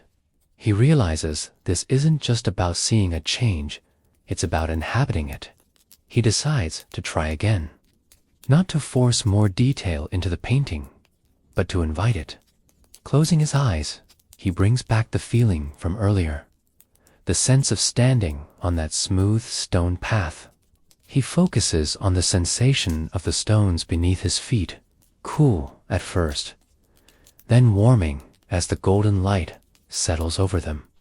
He hears the faint trickle of water again, this time clearer, closer, and with the sound comes the image of a small pool to the right of the path, its surface so still that it mirrors the sky above. He holds the image, not gripping it tightly, but cradling it like a leaf floating in water. When he opens his eyes, the change is waiting. The pool is there, not fully formed, not sharp, but suggested in the background. The shimmer of reflected gold, just enough to make him believe he could dip his hand into it. The hum in the room swells in response, carrying a deeper vibration that seems to settle low in his spine, grounding him. It's a sensation both anchoring and expansive, like standing still and moving forward at the same time. He leans back again, letting his gaze rest on the figure, the version of himself inside the painting. The stance is subtly different now. The head turns slightly more toward the tree, toward the pool. It's as if the painted figure is aware of the changes too, aware of what is being built around him. The artist feels a ripple of recognition, a shared authorship that is quiet but undeniable. As the lamp is lit, and the golden glow of day gives way to the deeper amber of evening, he senses that his work today is done, not in the sense of completion, but in the sense of planting a seed and trusting the soil to do its part. He knows that tonight, as he sleeps in the same room, the painting will continue without him, shaping itself in ways he won't see until morning. And he feels a steady, almost reverent certainty. The more he chooses with clarity, the more the painting will answer, and the more he will change in return. It begins without him naming, a habit forming in the quiet folds of the days that follow, a shape growing in the space between one night and the next. At first, it is nothing more than a choice to stay longer in the studio when the sun has dipped low enough for the windows to hold only the pale memory of light. But over time, it becomes something more deliberate, a sequence of movements that feels both ancient and newly born. Each evening, he tidies the studio not as a chore, but as a way of clearing the air. Brushes are returned to their jars, not in rigid order, but in a way that pleases the eye. The jars themselves are arranged so the colors seem to hum in harmony. Deep blues beside a warm ochres. Soft greens resting next to the quiet golds. The floor, it's swept with slow, even strokes, the sound of the bristles whispering against the wood in steady rhythm. When the space feels light and open, he lights the oil lamp. The flame climbs slowly, blooming into a steady glow that pools on the table and spills onto the canvas. This is the signal, the opening bell for whatever the night will bring. He moves his chair close, not so close that the painting overwhelms his vision, but close enough that the edges of the studio fall away, and the archway, the figure, and the growing world beyond them become all that exists. Before he begins, sits with his eyes open, letting the painting greet him as it is. Some nights, the changes are subtle, a stone on the path set more firmly in place, a shift in the quality of the golden light. The archways seem a touch brighter. Other nights, the changes feel bolder, a fuller canopy on the tree, the pool of water catching a deeper reflection. The figure stands tilting, just slightly toward something new. He accepts each change without judgment, without measuring progress. There is no urgency here, only unfolding. Then, when he is ready, he closes his eyes. His breathing becomes the metronome of the moment. Inhale for 4 counts, hold for 2, exhale for 6. On each exhale, he lets the day's noise drain from him, like water slipping away through a hidden channel. In this emptied space, he begins to call up images, not random thoughts, but chosen scenes that carry the feeling he wants to place into the painting. One night, it is a stretch of wild meadow under a sky just after rain. The air fresh and carrying, the faint scent of earth and flowers. Another night, it is the warm interior of a room lined with shelves of books, a fire whispering in the corner. Some nights he brings to mind something he has known in waking life, and other nights something entirely imagined. Always, the image is steady, held not with force, but with quiet focus, like a small flame cupped in his hands. When the image feels whole, he opens his eyes. Sometimes The change in the painting is immediate, a new shape hinted at in the background, a shift in light that matches what he has held in mind. Other times, the painting waits, as if tasting the idea before accepting it. But eventually, always, it responds. He does not try to fill the canvas all at once. He has learned the rhythm. Now, offer a detail. Let it grow. Offer another. Let it root itself in the space beyond the archway. He moves slowly because the slowness is part of the creation, part of the deepening connection. As the hours stretch on, the studio becomes its own kind of world. The lamp's glow is steady, the hum between himself and the painting constant. There are no clocks here, no schedules only, the quiet weaving of thought into image, feeling into form. And when, at last, he feels the night's work is done, he turns the easel slightly so the painting will be the last thing his eyes see before sleep. It has become, without his deciding it, a ritual to clear the space, to greet the painting, to offer a vision, to watch it take root. Each night is a conversation, each morning a revelation. And with each passing day, the painting grows richer, not only in its own world, but in the way it shapes the one he inhabits. With each passing night, the ritual deepens, becoming less something he performs and more something that performs him. The space itself seems to anticipate the sequence of movements, the way his hands reach for the broom to sweep the floor, the soft click of the lamp's base against the wood as he sets it down in the exact place where the light falls most evenly. Even the air feels more attentive, as though holding its breath for the moment when he closes his eyes and begins to build the vision he will offer. He notices changes not only in the canvas, but in himself. His body feels lighter during the day, as though the hours spent with the painting are loosening knots he did not know he carried. His shoulders rest more naturally. The furrow that once lived between his brows has softened.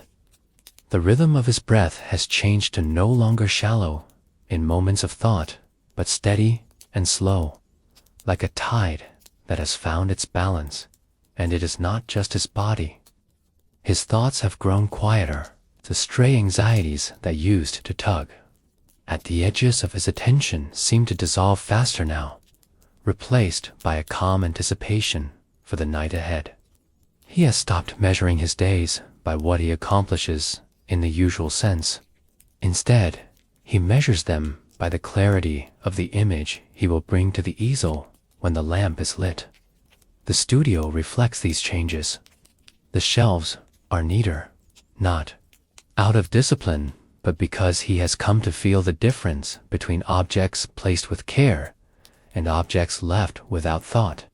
The air carries the faint, sweet tang of oil and warmer now, as if the room has absorbed the quiet joy of these evenings.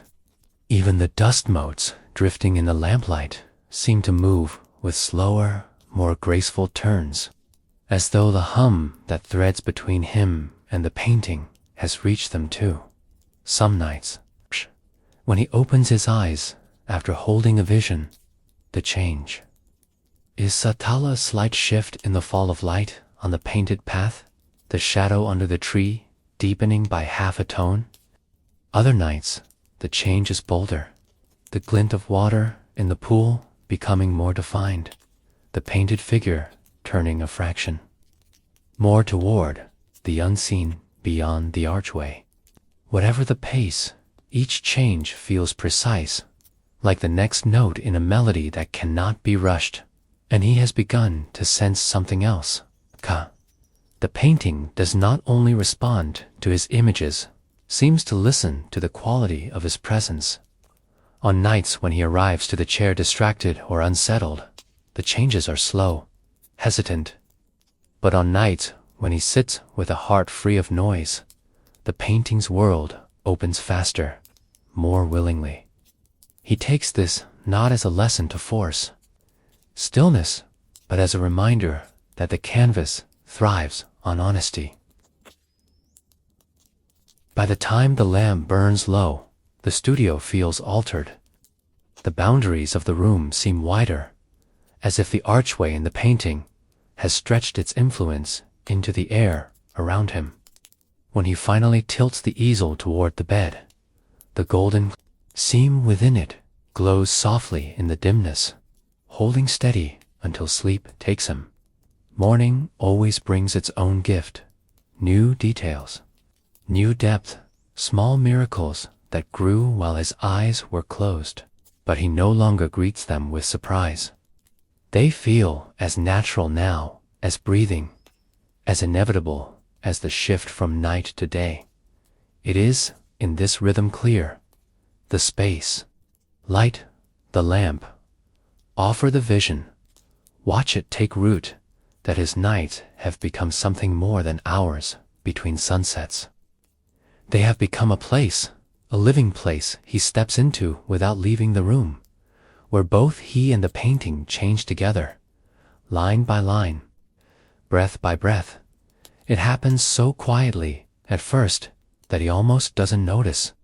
A morning like any other, the soft arrival of light through the shutters, the slow waking of the town beyond his walls, the cool press of the wooden floor under his feet. He crosses the room toward the easel, as he does every day, expecting only to greet whatever changes the night has placed upon the canvas. And they are there. The pool now holds a reflection so crisp it seems to ripple when he breathes. The leaves on the painted tree have deepened in gold, and the seam of light along the archway is just a shade richer. But it is not the painting that makes him pause. It is himself. Standing there, he feels taller, not in height, not in anything visible, but in the way he inhabits his own body. His chest feels more open, his shoulders resting without the subtle forward curl they have known for years. It is as though some quiet echo of the posture in the painting has taken root in his bones. That day, when he steps out into the street to buy bread, he notices the air differently. The scent of fresh loaves from the bakery is sharper, warmer. The sound of the cartwheels rolling over cobblestones is more musical, as though he is hearing it, not as background noise, but as part of a living score. And perhaps it is only his imagination, but the shopkeeper greets him with more warmth than usual, his eyes lingering a moment longer, his smile deeper. These moments repeat themselves in small ways over the next few days. A neighbor he has not spoken to in months stops to ask how his work is going, the conversation stretching longer than either of them expected. A letter arrives in the afternoon post from an old acquaintance, inviting him to visit, though they have not exchanged words in years. Even the air in the studio seems subtly altered, warmer in the evenings, calmer in the mornings, as if the space itself is listening and responding to the quiet growth between him and the painting. One afternoon, while cleaning his brushes at the sink, he catches his reflection in the small square of glass above the basin. It is not that his face has changed, but the way he looks at himself has. The gaze is steadier, the eyes brighter, the set of the mouth softer. He remembers the version of himself on the canvas and realizes that the distance between them is shrinking. He begins to move through his days with a strange new awareness of posture, of breath, of the quality of his own thoughts. It is not forced, not something he tries to maintain.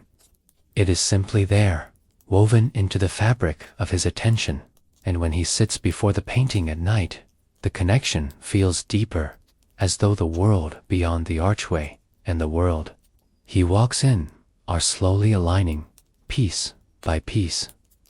One evening, as he lights the oil lamp, he notices a faint glow in the studio before the flame has fully caught.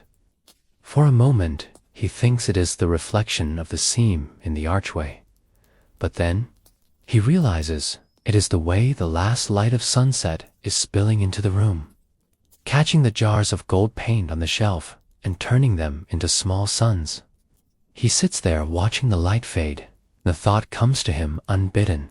Perhaps the line between the painting and the life outside. It has never been as sharp as he believed. Days lengthen into weeks, and the once subtle changes begin to gather weight. What first appeared as fleeting moments of coincidence now grows into a quiet but undeniable pattern. The baker begins setting aside the freshest loaf for him without asking. A local artisan, whose work he has admired for years, stops him in the square to compliment his posture, an odd comment, yet delivered with genuine curiosity, as though something about the way he now stands carries its own unspoken story. Even the rhythm of his errands shifts. The streets he has walked 100 times feel subtly rearranged, as though each turn now leads him toward encounters he would have once missed. One morning, while crossing the bridge to the market, he notices a painter's stall, tucked in a corner he could swear had been empty before. The artist there greets him with a nod that feels strangely familiar, and they fall into a conversation about pigments, how gold tones are difficult to balance, how light changes their character. Before parting, the man presses a small packet of rare ochre into his hand. For your work, he says. Though they have not spoken of commissions or projects, inside his studio, the evidence is even clearer. On evenings when his visions are rich and vivid, the painting responds not only with color, but with movement, tiny shifts in the angle of a shadow. The way the painted water catches light, even the suggestion that the figure within the scene is breathing more fully, and, strangely, on mornings after such nights, opportunities in his waking life seem to follow in unexpected payment from a long-forgotten sale. A letter from a gallery owner inquiring about his recent works, a neighbor offering to trade fine wood panels for a portrait. It is not that wealth suddenly pours into his life. Rather, it is as though small threads of abundance are weaving themselves into his days, each one adding quiet strength to the tapestry of his existence. He begins to sense that his role is simply to notice these threads and follow them without resistance. One night, as he sits before the canvas, he decides to test this connection. He envisions himself not just within the scene, but speaking to someone beyond the archway figure whose face he cannot yet see. In his mind, he tells this unseen person about his art, his dreams, the joy he feels when creating. He feels an odd certainty that the figure listens, understands. The next morning, a knock comes at the studio door. Standing there is a traveler from a distant town, carrying a letter of introduction from a mutual acquaintance. The traveler is seeking a portrait, not a likeness, he explains, but something that shows who I am becoming. The phrasing strikes him, because it mirrors exactly the thought he had given to the unseen figure in his vision. More and more such echoes appear. The world outside and the world within the painting seem to be in conversation, each offering the other small, precise gifts. He finds coins in the pocket of a coat he has not worn in years, enough to purchase a new set of brushes. A passing storm leaves behind a piece of driftwood perfectly shaped to become a frame. Even his dreams, those he cannot quite remember, leave him waking with ideas that fit seamlessly into his nightly rituals. It is no longer possible to dismiss these events as chance. The painting is not merely reflecting him. It is shaping the currents of his life, guiding them towards something richer, fuller, and though he cannot yet see the full picture, he feels no urgency to force it into view. Instead, he lets each day unfold, trusting that the same hand guiding the strokes within the frame is quietly guiding the steps he takes beyond it. By now, the ritual is no longer something he does in the evenings. It is the quiet axis around which his entire day turns. Every choice, every gesture, every moment of noticing beauty seems to build toward it, as though the hours leading to night are merely the slow drawing back of a bowstring. And when the sun slips away and the studio takes on its dusky stillness, he feels that familiar pull toward the easel, the unspoken invitation of the canvas. At first, his visualizations had been modest. He would picture himself within the painted archway, standing among trees whose gold-flecked leaves shimmered in a light that did not belong to this world. He would notice the clothes he wore, the way his shoulders felt lighter, the subtle ease of his breath. But now, as he has learned to let go of the chatter in his mind and sink into a deeper stillness, the visions unfold with startling clarity. The scene no longer holds only himself. It expands to include details so intricate they feel as real as the wood beneath his chair. He can hear the faint rustle of silk curtains in the painted room beyond the archway. He can feel the grain of the wooden banister under his fingertips as he descends a staircase that wasn't there the night before. Sometimes he catches the scent of something ringed blossoms, or rain-soaked earth, or the faint spice of distant markets.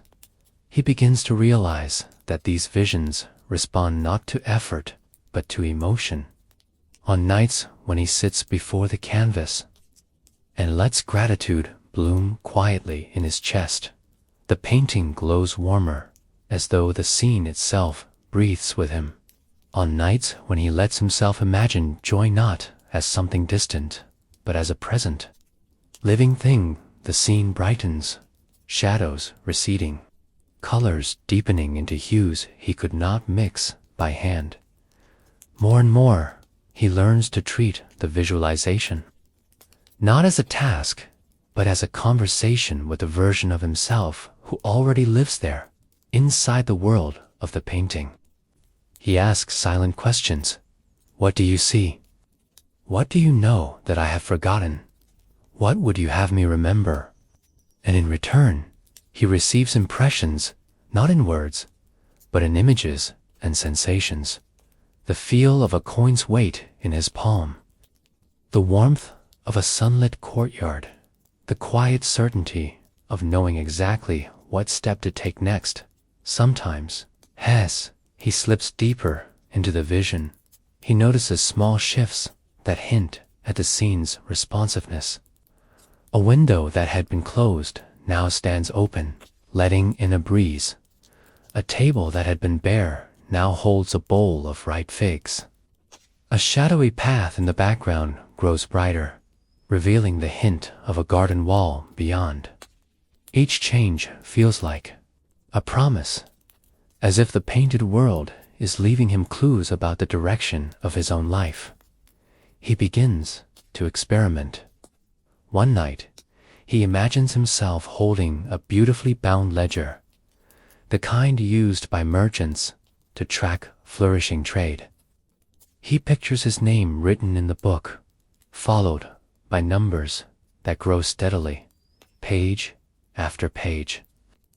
The next day, without planning it, he finds himself reorganizing his own modest finances with surprising clarity, setting aside coins with a kind of reverence, as though each one is a seed. Another night, he imagines stepping through the archway into a hall lined with portraits not of other people, but of himself at different stages of life. In some, he is older, with eyes that gleam with wisdom and contentment. In others, he is younger, standing at crossroads where decisions shaped everything that followed. He lingers before each portrait, silently thanking every version of himself for carrying him here. As the weeks pass, the boundary between visualization and reality becomes less defined. The more vividly he sees the painted world, the more it seems to inform his waking hours. He finds himself acting with the quiet confidence of the man in the painting, speaking less, but with more weight, noticing opportunities without grasping for them, moving as though he is already where he wishes to be. And each night, as he returns to the easel, the visions meet him with new layers, as if the world inside the frame grows in tandem with the one beyond it. It happens on an evening when the air is unusually still, the kind of stillness that feels as though the world is holding its breath. He lights no candles tonight, letting the last threads of twilight linger in the corners of the studio. The painting seems to glow faintly on its own, as though it has been waiting for this moment. He sits before it without rushing, hands resting loosely on his knees. He lets his breathing fall into a rhythm so slow and steady, it feels like the tide pulling gently at the shore. And then, without conscious intent, he notices something shift not in the painting, not in his vision, but in the space between them. It is as if the distance between the two worlds has thinned, like paper worn soft by touch. He closes his eyes, but the image of the painting remains vivid, sharper than ever. He sees himself standing within it, in the room beyond the archway. For the first time, he notices the texture of the floor beneath his bare feet, smooth stone, cool and solid. He walks toward a small table that had never been there before. Upon it rests a shallow bowl filled with shimmering liquid, neither water nor oil, but something luminous, as if light itself had been poured into it. He reaches out in the vision, and his hand, both the one in the painting and the one resting in his lap, kindles with a gentle warmth. When his fingers touch the surface of the liquid, ripples spread outward in slow, perfect circles. The light shifts, and in those ripples he sees flashes, the marketplace in his town, a stranger handing him a parcel, a letter sealed with wax, a path leading through golden fields. None of these scenes feel random. They carry the weight of inevitability, as though the bowl is showing what will come if he remains in alignment with this new way of seeing. The next morning, he cannot forget the vision. He finds himself walking to the market earlier than usual, without knowing why. There, near the fountain, he nearly collides with a traveler who is searching for a portrait artist. The man carries a sealed letter of recommendation from someone in a neighboring city, someone the artist had only dreamed of meeting. It is not coincidence. It is the echo of the ripple he saw the night before. From that night onward, he begins to explore the idea that he can adjust details within the painted world and watch those adjustments reverberate outward into his own life. It begins subtly. Placing a vase of fresh flowers on the windowsill in the painting seems to lead to an unexpected gift of lilies from a neighbor. Sweeping the floor in the vision coincides with a sudden sense of clarity in his waking thoughts. He becomes more deliberate, experimenting with textures, colors, and even the time of day inside the vision. When he paints the imagined sunlight warmer, real days seem brighter. When he lights a candle in the painted world, a sense of calm pervades his actual home. He realizes it is not the objects themselves that matter, it is the feeling they carry, the quiet intention with which they are placed. Weeks pass, and the conversations he has with the other self in the painting grow more fluid. Sometimes they are wordless exchanges of knowing glances. Sometimes they are full dialogues in which he asks for guidance and receives it in the form of symbols, a key resting on an open book, a bird carrying a thread of gold, a doorway half hidden by ivy. These symbols become his private language, a bridge between the two realities. One night, as he lingers in the vision longer than usual, he decides to try something bold. He kneels before the archway and imagines the figure inside himself stepping forward, closer to the frame, until their eyes meet directly. In that silent gaze, he feels emerging, a sense that the division between them is dissolving. For a heartbeat, he is both man and painted image, both the dreamer and the dream. When he opens his eyes, the canvas before him feels different. It is no longer just a painting, no longer just a portal. It is an extension of himself, a mirror that reflects not only who he is, but who he is becoming and who he dares to allow himself to be. From this moment, he understands that the line between creating and living has vanished. He is no longer an observer shaping a vision. He is the vision shaping the life. It begins subtly, though in hindsight he realizes the change must have been building for weeks, like the quiet swelling of a tide before it crests. For several nights, small details within the painted world had been shifting in ways that felt more deliberate than before. A pathway in the background, once obscured by shadow, began to clear, the foliage thinning just enough to reveal a hint of stone beneath. The air in the vision felt crisper, the light sharper, as if the painted sun had edged closer to the horizon. Then, one evening, the transformation arrives in a single, breathtaking moment.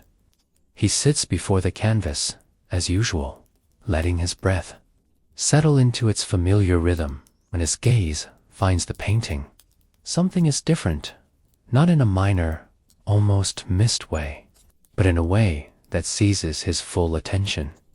The archway, which had always been the central feature, is now wide open. No door, no curtain, just an unbroken passage into a space that had previously remained hidden. As if the painting has decided he is ready to step through. Within the archway lies a vast courtyard bathed in a golden light, unlike anything he has seen, even in his most vivid visions. The walls surrounding it are high and pale, adorned with climbing roses in bloom petals, the color of soft coral and deep crimson. The air seems to shimmer with a warmth that carries not only comfort, but promise. In the center of the courtyard stands a fountain, its basin carved from white marble veined with silver. Water arcs gracefully into the air before falling back, with a sound like the gentlest rain. What arrests him most is not the beauty of the scene, but the unmistakable sense that it is alive. The roses sway, though there is no breeze. The water's sparkle feels as though it is answering some unspoken rhythm in his own body. And in the far corner of the courtyard, he sees a figure indistinct. But watching him with quiet intent, he closes his eyes, slipping into the visualization with practiced ease. Now he is standing in the courtyard, feeling the warmth of the marble beneath his feet. The scent of roses wraps around him, rich and heady. He walks toward the fountain, and as he does, the figure in the corner steps forward. It is himself, yet not exactly an older version, perhaps, with eyes that carry the calm certainty of someone who has already lived a life. He is only beginning to imagine. The older self says nothing, but gestures toward the water. He kneels and gazes into the fountain's surface. It is not his reflection that meets him there, but an image of his own studio in the waking world lying. It is transformed. The shelves are filled with beautifully bound volumes, the floor scattered with completed paintings, the table stacked with letters and invitations. There is a sense of abundance that is not just material, but creative, emotional, and deeply personal. When he looks up from the water, the older self has vanished, but the sense of guidance remains. The courtyard around him feels like a threshold, a place where choice becomes creation. He understands instinctively that the painting has opened this space because he has reached a turning point only in his visions, but in himself. Back in the waking world, the shift is immediate. He moves through his days with an unusual steadiness, as if anchored by the golden light of the courtyard.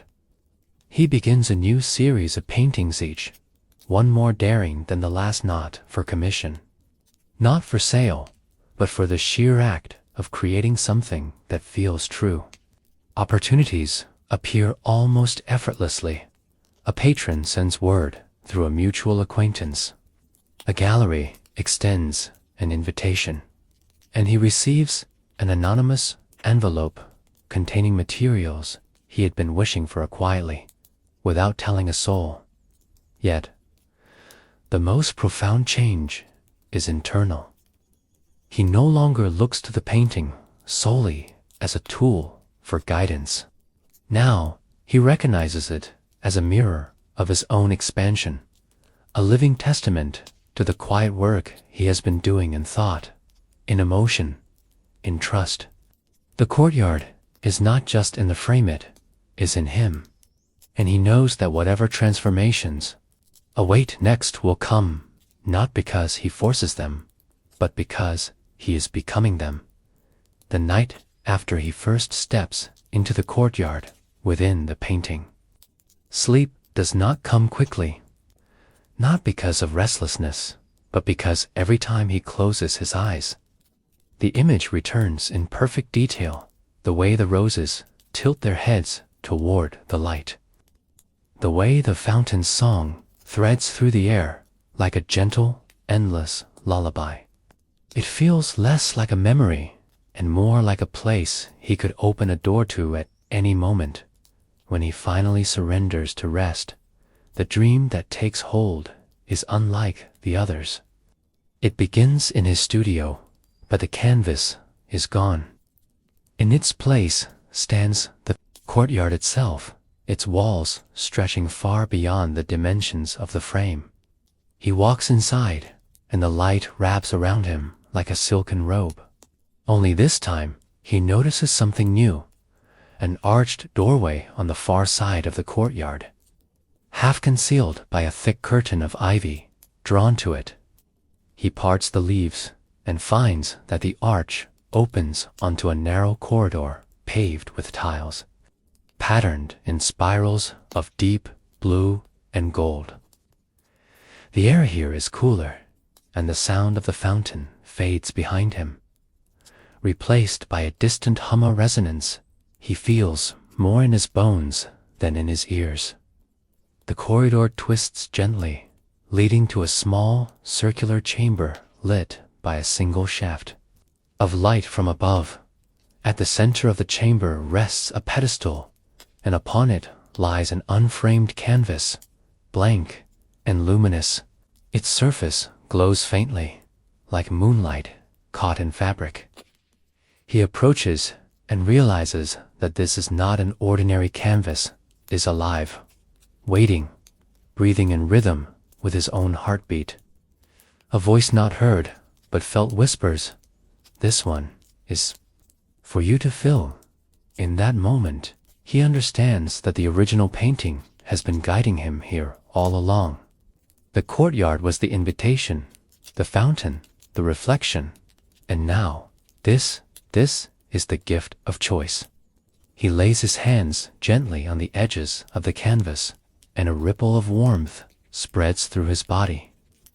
Images begin to form, not from his conscious mind, but from somewhere deeper. Scenes of joy not yet lived, friendships not yet met, a home bathed in morning light where he feels utterly at peace. The visions are not static. They shift and respond to the emotions he brings into them. When he allows gratitude to swell in his chest, the colors grow richer. When he lets himself feel deserving, the shapes sharpen into focus. And when doubt flickers, a thin veil of mist clouds the scene until he breathes it away. It is a mirror of his inner landscape, responsive, honest, and impossibly tender. When he wakes, there is no question in his mind he must return to this hidden chamber. The next evening, he prepares his studio with unusual care. He cleans his brushes even though he will not use them. He arranges fresh water in a bowl beside him. He sits before the painting and with a deliberate slowness aligns his breath with the rhythm of the fountain's fall, imagining each inhalation as a step toward the ivy-covered arch. As the vision deepens, he finds the corridor exactly as before, but this time he moves with more certainty. The blank canvas on the pedestal greets him like an old friend. Tonight, he decides to test its power. He focuses on a small, specific desire, a letter of opportunity arriving by the end of the week.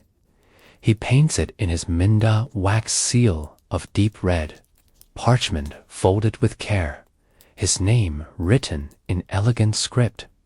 He feels the weight of it in his hands, the texture of the paper, the faint scent of ink. The next morning, as he steps outside for fresh air, a neighbor hurries toward him, holding a parcel. "This came for you," she says, smiling. Inside is the letter real, tangible, sealed in deep red wax. He opens it to find an invitation to an exclusive exhibition in the city, with his travel expenses covered. From then on, the hidden chamber becomes his most sacred place. He does not abuse it, does not flood it with endless demands. Instead, he approaches it as a gardener might approach a beloved tree, tending, nurturing, and trusting the seasons of growth. Sometimes he creates images of immediate things, like a meeting or a sale. Other times, he paints feelings, security, joy, freedom, and watches as life arranges the details. And yet, beneath the wonder, there is an awareness that this gift carries responsibility. The painting has not simply given him a tool. It has given him a reflection of the truth that creation begins within. Each brush stroke of thought is as real as pigment on linen. Each moment of gratitude is a drop of color. And the masterpiece he is shaping is not just on the canvas, it is his life. Unfolding. For weeks, the courtyard and its hidden chamber occupy the center of his nights. Each visit feels like returning to a place that is his and yet belongs to something larger, something that existed long before he found it. The golden light of the roses, the cool whisper of the tiled corridor, the pulse of the blank canvases become familiar landmarks in a world he can step into at will. But on a certain evening, when he enters the vision, something is different. It is not the courtyard that greets him first, but darkness, a soft, velvet darkness, as if the light has been drawn inward. The air hums faintly, the way it does before a storm. He knows instinctively that this is not an absence, but a transition. A moment in which the painting is showing him that he is ready for another layer. When the light returns, it comes not from above, but from below, a subtle glow seeping up through the stones of the courtyard floor. It outlines the seams between them, tracing an intricate pattern he has never noticed before, a spiral that begins at the fountain's base and winds outward. Following its path, he finds himself at the farthest edge of the courtyard, where the stones shift. There, nestled between two large slabs, is a small iron ring. He pulls it gently, and the stones part with a smooth, deliberate motion, revealing a narrow stairway descending into shadow. Without hesitation, he begins the descent. The air grows cooler, carrying the scent of cedar and something faintly metallic, like the memory of rain on bronze dot. At the bottom of the stairs, he enters a vast circular room, unlike anything he has seen before. The walls are made of shelves, but instead of books, they hold object siege, one resting on a small square of velvet. There are carved wooden birds, tiny glass bottles filled with colored sand, folded scraps of parchment sealed with wax, and stones that seem to hum faintly when he passes them. The room feels like a collection of memories, not his own, but belonging to every version of him that might have been. As he moves through the room, he notices that certain objects draw him more than others. A silver key, its teeth cut in a pattern like branches. A narrow strip of cloth embroidered with gold thread. A small, round mirror, no larger than his palm. When he picks up the mirror, the surface clouds and then clears to reveal his own face, but it is not the one he wears in the waking world. This face is older, wiser, lined with the maps of laughter and tears, and the eyes are lit with an unshakable knowing. The reflection speaks without moving its lips. Every image begins in the mind, but the mind has rooms you have not yet opened. He understands now that this hidden room is not just part of the painting, is part of him. Each object is a seed of possibility, a fragment of a life he could live if he chooses to water it with attention. Some are small and delicate, like wildflowers that would bloom quickly. Others are heavy with potential, requiring years of quiet tending. He feels an impulse to take something back with him, and the mirror seems the natural choice. As he closes his fingers around it, a warmth spreads up his arm, settling in his chest. He knows that when he wakes, this object will not physically exist in his studio, but the awareness it carries will. He will see it reflected in his thoughts, his choices, his art. Climbing back up the stairs, he emerges into the courtyard to find it subtly changed. The roses now carry more colors, pale yellows and deep purples among the coral and crimson. The fountain's water sparkles with tiny points of light, as though holding the stars themselves. And when he steps through the archway to return to the waking world, he feels as though he has crossed not just a threshold, but an inner horizon. That night, his dreams are filled with doorways. Some are small and carved from wood, others tall and arched in marble. Some stand open, revealing glimpses of gardens, markets, or vast seas. Others remain closed, their surfaces waiting for him to knock. He wakes with the unshakable sense that the painting will continue to lead him into these hidden rooms of the mind, but only when he is ready. The next night, when he sits before the painting, he does not rush. He treats the approach to the courtyard like a ceremony, lighting a single candle, arranging his brushes in perfect alignment, and letting his breathing slow until it matches the imagined rhythm of the fountain. By now, he understands that the painting responds not just to thought, but to the quality of attention he brings. The more reverent his approach, the clearer the doorways open. The spiral in the stones leads him once again to the iron ring. This time, when he descends into the hidden chamber, he does so with a deeper awareness of its significance. It is not simply a collection of curiosities, is a treasury of futures, each object a silent map to a possible life.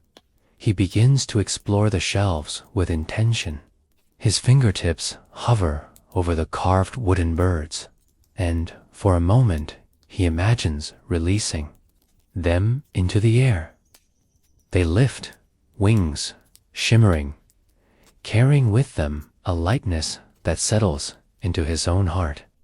He realizes that each object is more than symbolic, is functional within the dream space.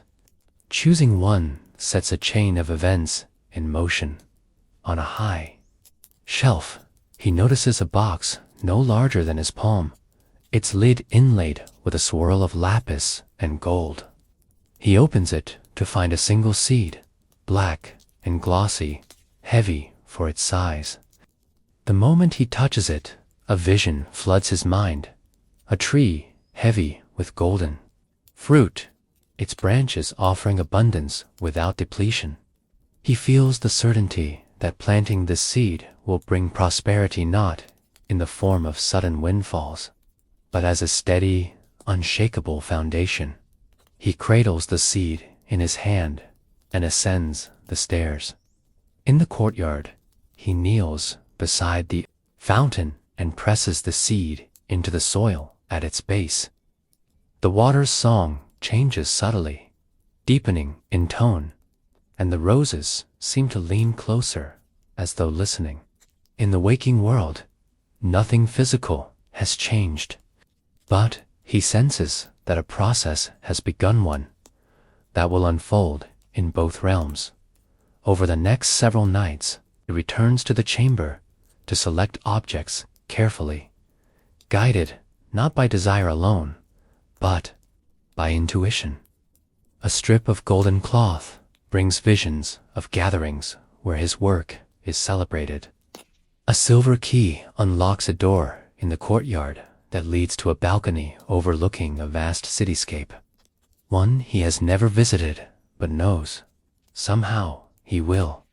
The more he engages with the hidden room, the more its influence spills into his waking life. Commissions begin to arrive from unexpected places. Conversations with strangers lead to opportunities he could not have orchestrated.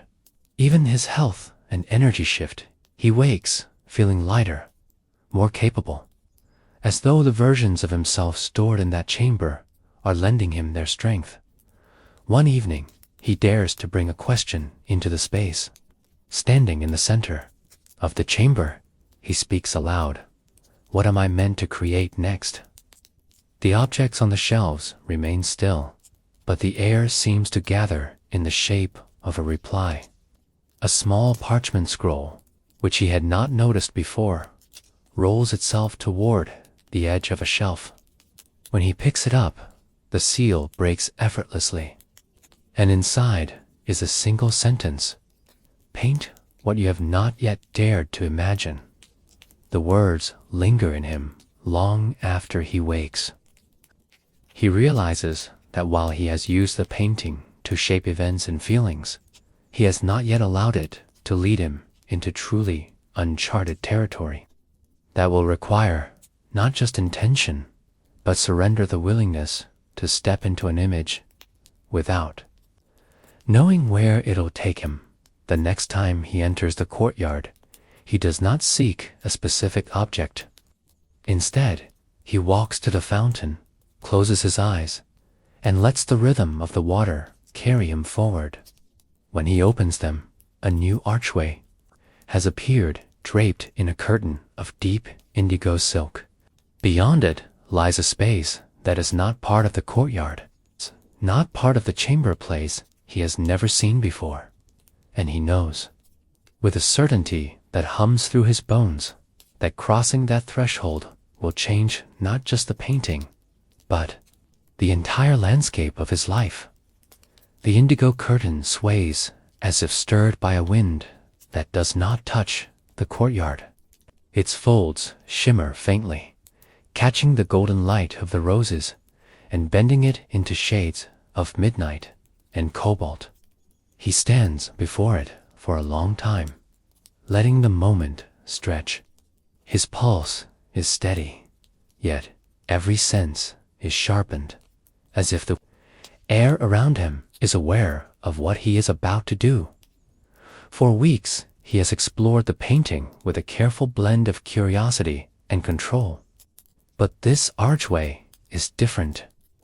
It offers no hints, no familiar markers. The curtain hides everything. To step through will be to surrender fully to whatever lies beyond. He reaches out. The fabric is cool and smooth under his fingertips, yet it carries a subtle vibration, like the skin of a drum just after it has been struck. When he parts the curtain, the light changes instantly. The warm glow of the courtyard is replaced by a soft, silvery radiance that seems to come from nowhere and everywhere at once. He steps forward, and the ground beneath his feet changes from stone to something softer like sand, but not quite. It is pale and luminous, reflecting the light in a way that makes it seem to pulse gently. Ahead of him stretches an endless expanse, but it is neither land nor sky. Shapes move in the distance, fluid and unbound, like fragments of dreams drifting. Through a vast sea of possibility, each shape shimmers between forms.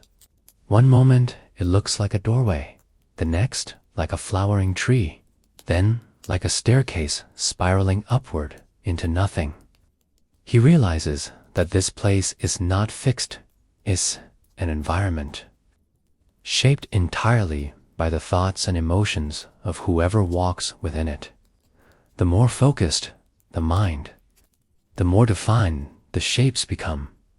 He takes a step toward one of the drifting forms, a shape that seems to hover between the image of a house and a garden.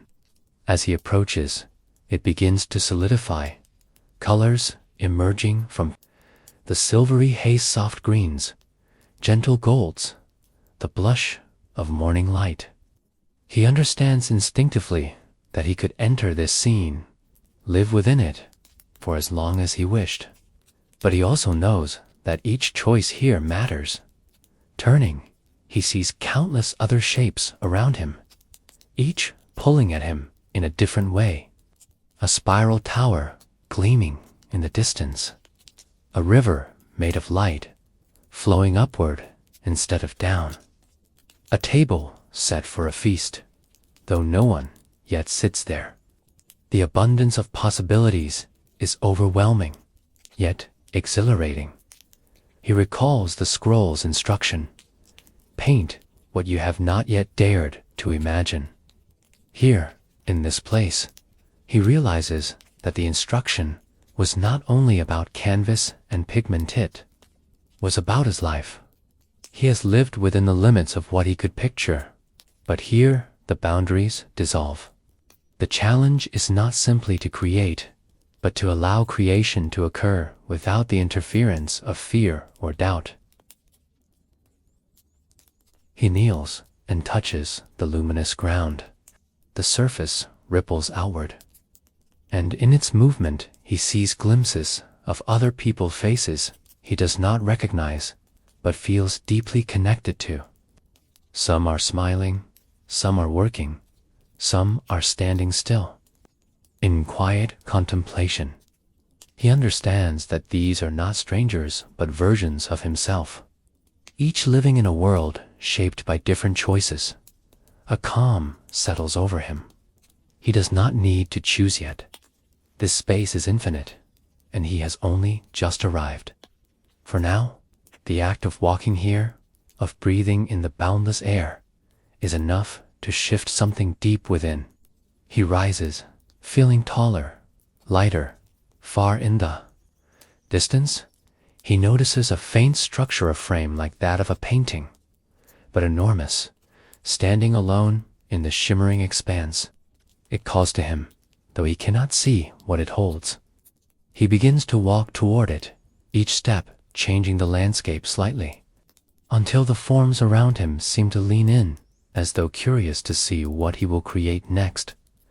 The closer he walks toward the enormous frame, the more the expanse around him begins to hush, as though even the drifting forms and shifting structures are aware of its significance. The silver light here grows richer, infused with hints of deep gold, like dawn spilling into moonlight.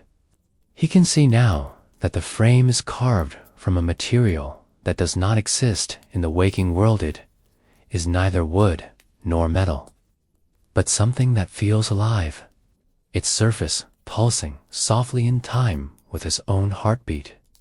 When he finally stands before it, he is struck by its sheer scale. The frame towers above him, its top disappearing into a haze of radiance. And yet, within its borders, there is no painting only. A vast emptiness, shimmering faintly, waiting. The surface is neither canvas nor glass. It is a fluid, living field, like water held perfectly vertical. At first, he expects to see his reflection, but when he looks closer, he realizes it is not. His current self, looking back at, is a version of him he does not yet recognize. This figure stands taller, more certain, eyes steady with a calm born from deep knowing. The clothing is unfamiliar, the surroundings vague, but rich with signs of prosperity and peace. He feels a strange pull. The more he focuses on the figure, the more the boundaries between them begin to blur. The surface of the frame ripples, and for a moment he sees Flash's hands creating works far beyond anything he has dared to attempt. Conversations with people whose presence alone carries opportunity. Moments of joy so profound they leave a physical warmth in his chest. Then, just as quickly, the images fade, leaving only the waiting shimmer. He understands now that this is not a portrait to be looked at. It is an invitation. The frame is not meant to display what already is, but to mirror and magnify whatever he chooses to become. He steps closer, close enough that his breath mingles with the subtle mist rising from the frame's surface. Words, spoken yet clear, begin to form in his mind. Every thought is a brushstroke. Every belief is a color. Paint with what you wish to live. The message is so direct, it sends a shiver down his spine. He thinks of the night he stood before his ordinary canvas in the waking world, struggling to decide which color to lay down first, fearing that the wrong choice would ruin the whole. Here, there is no such fear. The frame does not punish hesitation. It simply waits, infinitely patient for his decision. He closes his eyes and lets the images come. They arrive in Lear's studio, filled with light. Patrons arriving not just to buy, but to experience his work. Friendships deepening into collaborations that expand his art beyond what he could have imagined alone. He sees himself healthy, laughing easily, his days unhurried yet full. When he opens his eyes, the shimmer has changed. Shapes now drift across it, lines and swirls that hold the essence of what he envisioned. They are not yet complete, but they are alive, moving gently, as though breathing.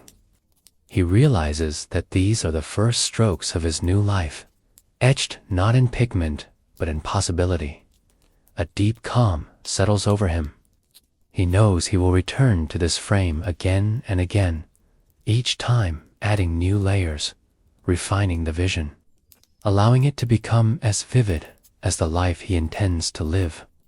And each time he will step away from it, carrying something back, an idea, a shift in perspective, an unshakable certainty that what he has seen here is already on its way to becoming real.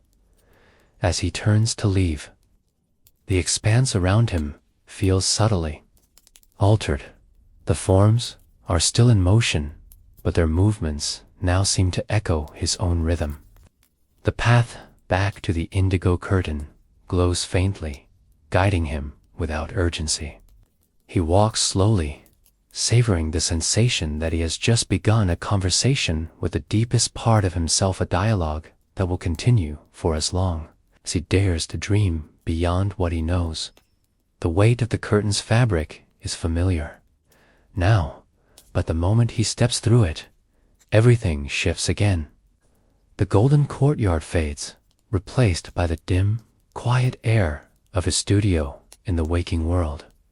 For a moment, the transition feels like surfacing from deep water, his lungs expanding fully, his senses reattuning to the solidity of the floor beneath him, the faint smell of turpentine and wood returning like old friends.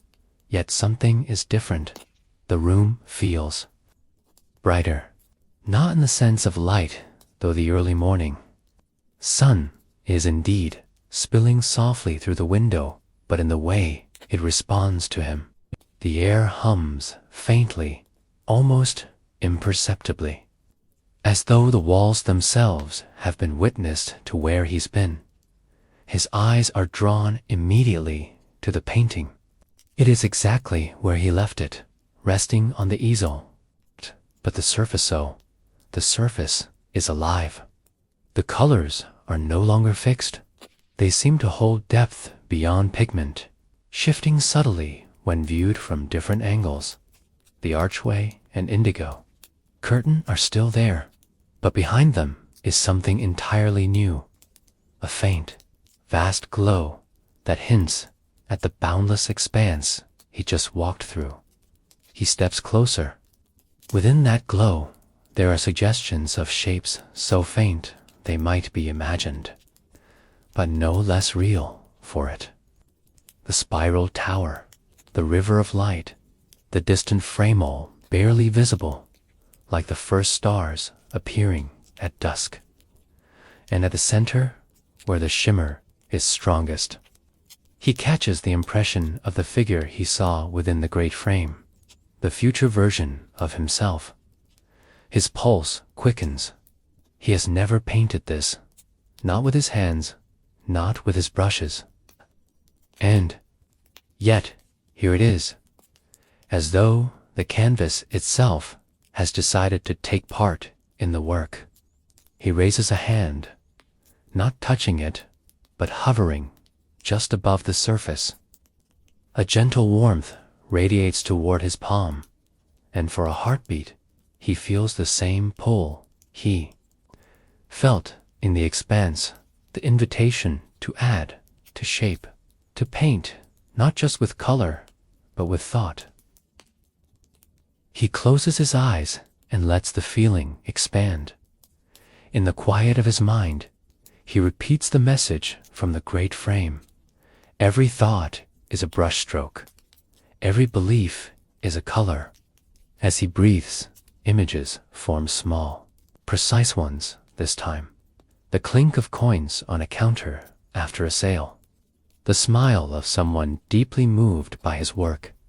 The lightness in his body when his days flow without strain. When he opens his eyes, the painting has shifted again. The shapes within the glow are clearer now, their edges sharp enough to be noticed even without stepping closer.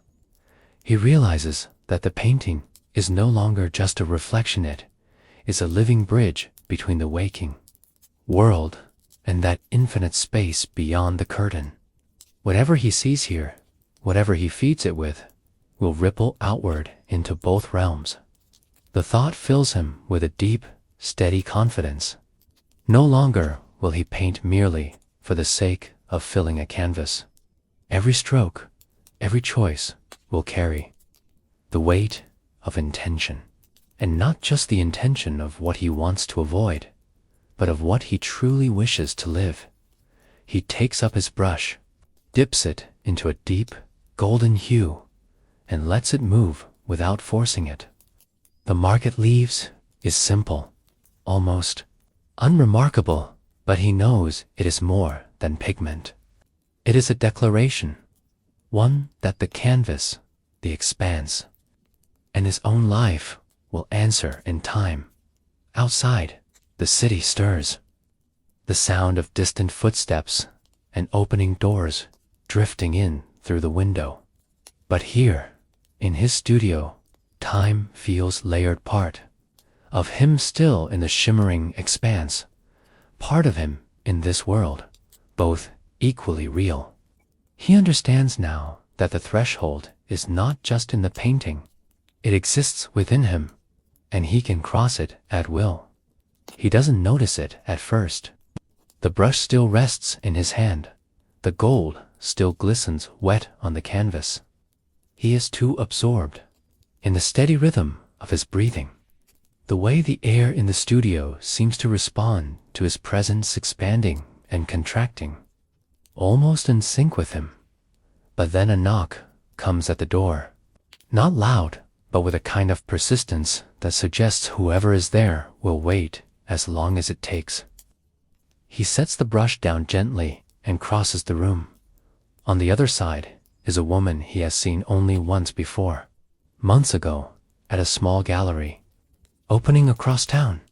She had admired his work then, but the conversation was brief, the sort of polite exchange that usually fades into memory.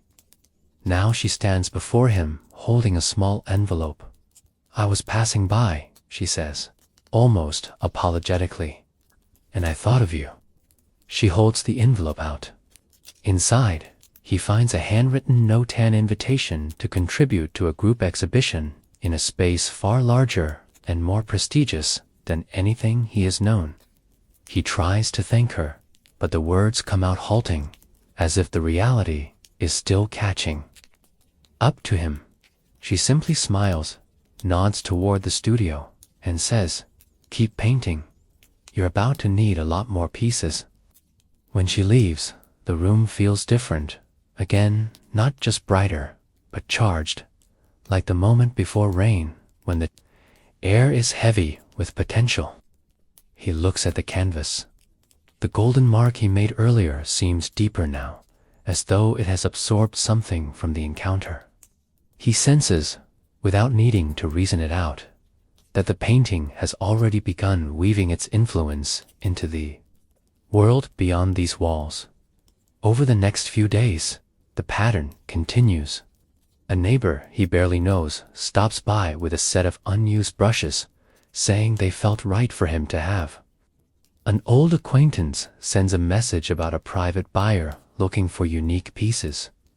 A cafe owner down the street offers him a corner to display a few works, no commission asked. Each time something arrives, he notices a subtle shift in the painting, new shapes forming, colors deepening, textures emerging that he never consciously applied. It is as if the canvas is in constant dialogue with the reality around him, each feeding the other in a continuous loop. He begins to treat the act of painting differently. In the past, he would approach the easel with a mix of anticipation and doubt, second-guessing each choice. Now, he paints with a calm certainty, knowing that the brush is merely a conduit for something larger. Even when he makes what might once have been considered a mistake, it settles into the composition perfectly, as though it was always meant to be there. At night, he dreams of the great frame in the expanse, its surface shimmering with images that are slowly becoming more detailed, more tangible. Sometimes he sees events before they have a conversation, a meeting, a moment of recognition, and when they occur in the waking world, they unfold with the same ease and grace as in the dream. One evening, as the sun dips below the horizon and the city outside slips into a quieter rhythm, he steps back from the painting and feels an undeniable truth settle over him. The work is no longer just his. It is a living partner in creation, an ally that listens and responds, shaping not just the canvas, but the life that surrounds it. And as he stands there, watching the gold shimmer under the soft light, he realizes something else. The painting has also begun to change him. His posture is different, his gaze steadier, his choices bolder. He is no longer simply waiting for opportunity to knock. He is meeting it halfway, brush in hand, ready to shape whatever comes. The oil lamp flickers once, then settles into a steady glow, casting warm light across the studio. The painting stands there, no longer just a work in progress, but a presence, as if it breathes with him. Its colors no longer shift only when he touches it. They seem to shimmer in response to his very thoughts, each golden thread a pathway to something yet unseen. He approaches slowly, aware that this moment is different. The studio is silent except for the faint hum of the city far below, but in that silence there is a fullness, the sense that every brushstroke, every night spent before this canvas has been leading to this.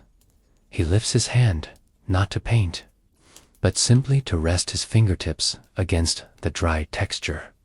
In that instant, images unfold in his mind, not visions of a single future, but of many, each blooming like a flower in the sun. Some are grand, filled with abundance and beauty. Others are quiet, simple, rich in peace. All are his to choose. The realization settles over him like the soft weight of a blanket. The painting was never here to dictate his fate. It was here to remind him that he is the painter of his own life. The gold, the colors, the shifting forms, they are mirrors of his inner state, changing as he changes, expanding as he expands. He steps back, letting the truth breathe in the space between them. Outside, the night deepens, and the lamplight catches the gold so that it glows like embers, alive but at rest. He understands now that he doesn't need to rush.